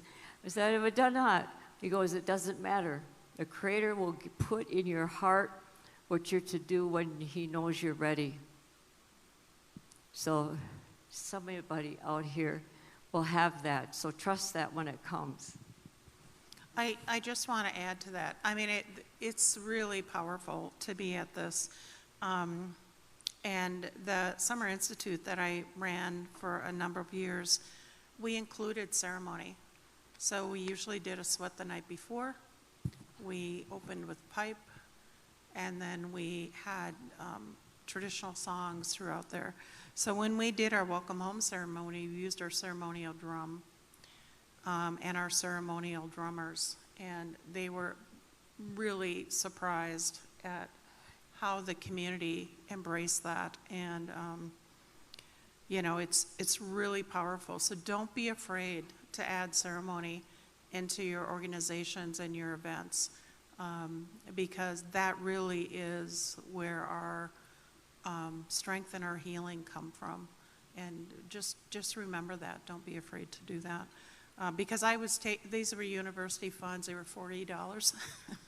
And we did all this really cool ceremonial stuff, included our community, and our community got really invested. So there's really, you can make a huge difference by just remembering where you come from. When they're on the third one that we did, when I said so many people came, the singers had to take a break because they were like, so many people. We got to take a break and get our throats, give a little bit of a rest. And so it was the most awesome problem to have, is to our singers have that time to rest their throats. So now I think we're just doing questions. That's our last slide, or comments.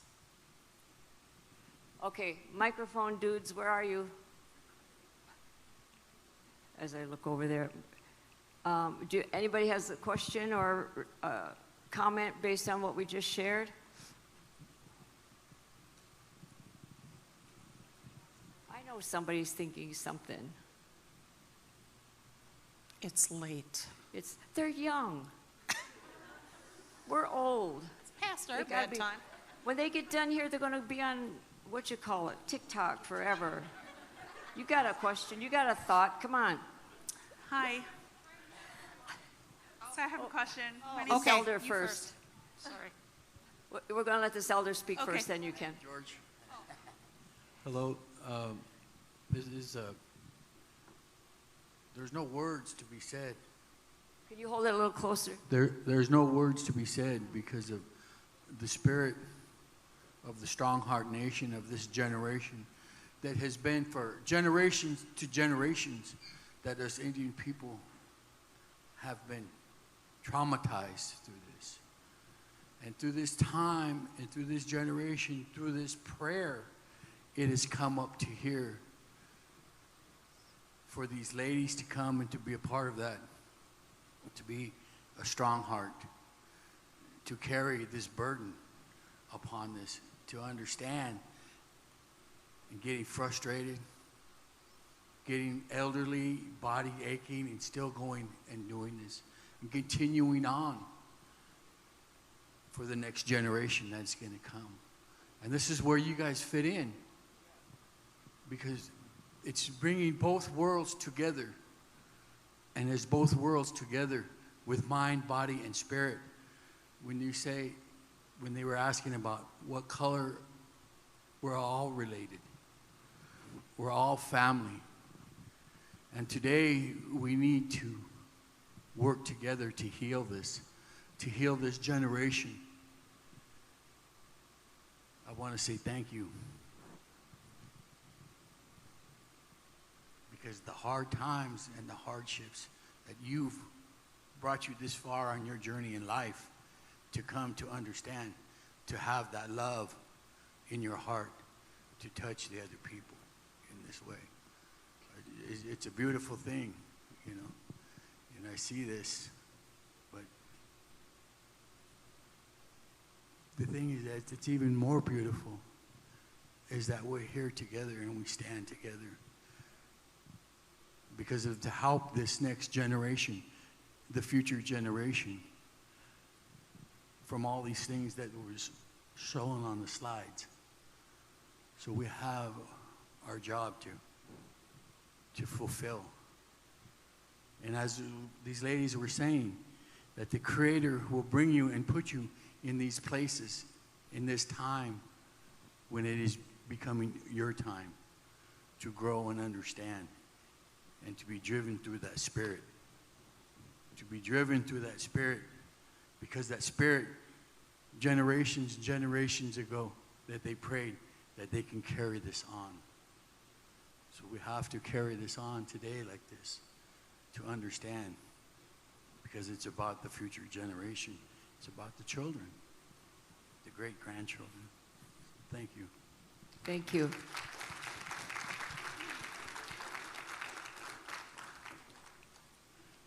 Hi, my name is Jasmine, and I'm a UCLA student. My question is, your slide shows a lot of the ACEs stuff, right? And I think that it's extremely important to acknowledge what a great tool that is. But I'm at DCFS in LA County, and unfortunately, that's not a tool that we utilize. Are you aware of any kind of like movement that's pushing for county work to use that tool so we can address this in a holistic way? There are a lot of pockets that are, I mean, ACES is a movement as well. And so I use it just as a great resource, but I can't remember, I don't know enough about California to be able to speak about, you know, what's available here. But it seemed to me there was some group, okay, maybe wrong state I'm thinking of, but I think there are people who are using it more and more. And public child welfare, I do a lot of training and research in public child welfare. They really are starting to understand that the current system doesn't work for anyone. And especially if you are indigenous or from a minority community, it's disastrous in our communities. And so there are people who are really trying to work on policy. Families First was supposed to do that, but it didn't quite hit the mark. But it's going to take a long time. And that's why I really believe in our tribal community's ability to adapt quickly and to change. I was just at a conference last week, the Tawahi conference, and they're from the Bureau of Indian Affairs, which, you know, historically was not a good thing for us. But they have, I think there are 10 Tawahi tribes now across the country, and they get unrestricted funds to use any way they want for family preservation and cultural preservation. And these tribes are doing enormous things. So you can just go on the, Google Tawahi or go on the BIA website and look for it. There are some really good tribal models available out there. And there are some good public child welfare models as well. The Child Welfare League of America, who also has a dubious past with our communities, but we've been working on a couple of journals that look at providing concrete supports for families with neglect. And there are some really model programs. There's a journal came out a couple of years ago, and there's another one that'll be out in about a year. So there are models available out there. You kind of have to go look for them. I wanted to mention very quickly, you can come after this because I got to say it so we don't forget. So the case that was just recently decided where ICWA was upheld by the Supreme Court, Brackeen. Our study, one of our studies was cited. Gorsuch cited that one of our FNRI studies on that. So the message behind that is if any of you here are thinking, well, I want to know this outcome about it for our Indian families and develop a survey, do this, do your work, get it published. I wanted people in the lower courts to use our study. I wanted social workers to go in and say, hey, why are we doing this? Look what could possibly happen. And I don't think anybody is. But the Supreme Court said, well, according to this study, which was ours, the outcome is not looking like something that we want for our families. So that made us all really proud, really happy, but also told me the power of doing really good research. And if I can motivate that, and I'm not an academic, you who are in college know those ropes, you know what you need to do it. Yeah, that's really true. The other thing I would just say, if you have not read the Brackeen decision, if you really want to understand ICWA more deeply, read the full decision. Because there's a wealth of information. They did a very good job looking at the literature, including Sandy's report. One of my friends from Leech Lake, she was also recognized in the Brackeen case. And so, it will give you a really deep understanding. There she is. It's me again. Hi. My question actually is in connection to your statistics that you showed. My role with LA County is working in what's called resource family support. So what we do is we renew certifications for foster families. And part of that is doing the rescissions of those licenses when things go wrong. But oftentimes I find that we're fighting harder to take the license than we are to take children from their biological parents because these foster families have quite a lot of rights, some to which I personally don't believe they should be entitled because being a foster parent is a right, not a privilege, not a right. And so my question is, we fight these battles on an individual basis, case by case. What do you recommend in such a litigious state as California to point people in the right direction when making these laws? Because they're making laws that they think protect our children, such as SB 354, which extends the amount of criminal exemptions we give relatives when we're trying to approve someone for the child to go to. But how do we point that back in the direction of the biological parents and putting these kind of family preservation things in place rather than supporting the foster families, putting that support towards the parents? Right, and that's why there's a movement to really understand that in particular families where the charges are neglect, that they need concrete supports, not to have their kids removed. And so there's quite a bit of literature out there, which I'm blanking right now, but Chapin Hall, I want to say, does quite a bit of literature around that. And there are things like guaranteed family income, those kind of, pilot projects that have shown great support, that even providing a relatively small amount to a family in poverty, like $200 a month, really keeps those kids from going into care. And then, I mean, there's no one quick answer, right? I mean, I really think child welfare needs to become more humanized and to recognize the harm that child welfare removal does. Because I think for a long time it was about saving kids, but kids weren't being saved. And in many cases, they were far worse off in the out-of-home placements they were put in than if they had remained home.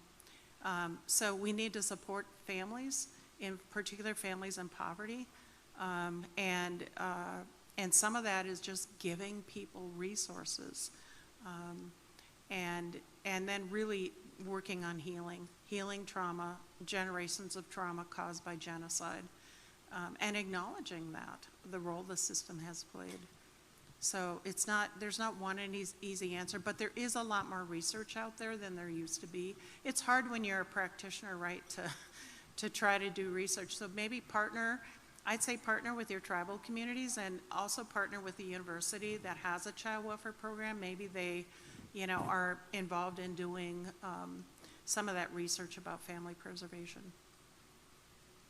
If you Google abolishing child welfare, all kinds of stuff would come up. I wish I could remember names. Upend is a big national movement to upend child welfare. I mean, there are lots of organizations across the country. A lot of parents with lived experience are starting to really find their voice and band together to really challenge the child welfare program, and that needs to happen. Yeah, there are books published and recent papers published, and a lot of work out east. Yeah. Really working at it. New York has done, I think their state has, I can't remember the exact language, but they really want to basically abolish child welfare as a state. And so finding those, trying to influence policy and practice to really do things differently. If you look at our data, it shows how bad our system is, and so why would you keep supporting a system that has such poor outcomes?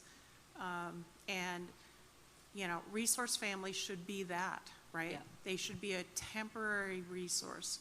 They don't own those kids, and I think, a lot of tribes don't terminate parental rights. So when Fiddler says they do, that again, that's not true. Most tribes don't want their kids to end up outside their community. They just need supports to keep them home. Any other questions or comments? It's probably late. We don't care. When you give her a microphone, it's hard to get her to stop. Well, we do need to be done, but what's frustrating at times is it feels like we don't have enough time to really dive deep. And so but that's, we've got to be realistic. We can't be here till 10 o'clock. But if I had my way, we would. Is it time to end? Okay. She's a good timekeeper. I really appreciate the energy you guys had. I really appreciate the attention that you gave us, and the comments and the questions were awesome. And I appreciate all those words said. And we could Stay curious. What? Stay curious. Thanks. Stay curious, she said. And if something just comes to you and you're thinking of things, move on it. Just do it. You'll always find someone else thinking what you're thinking.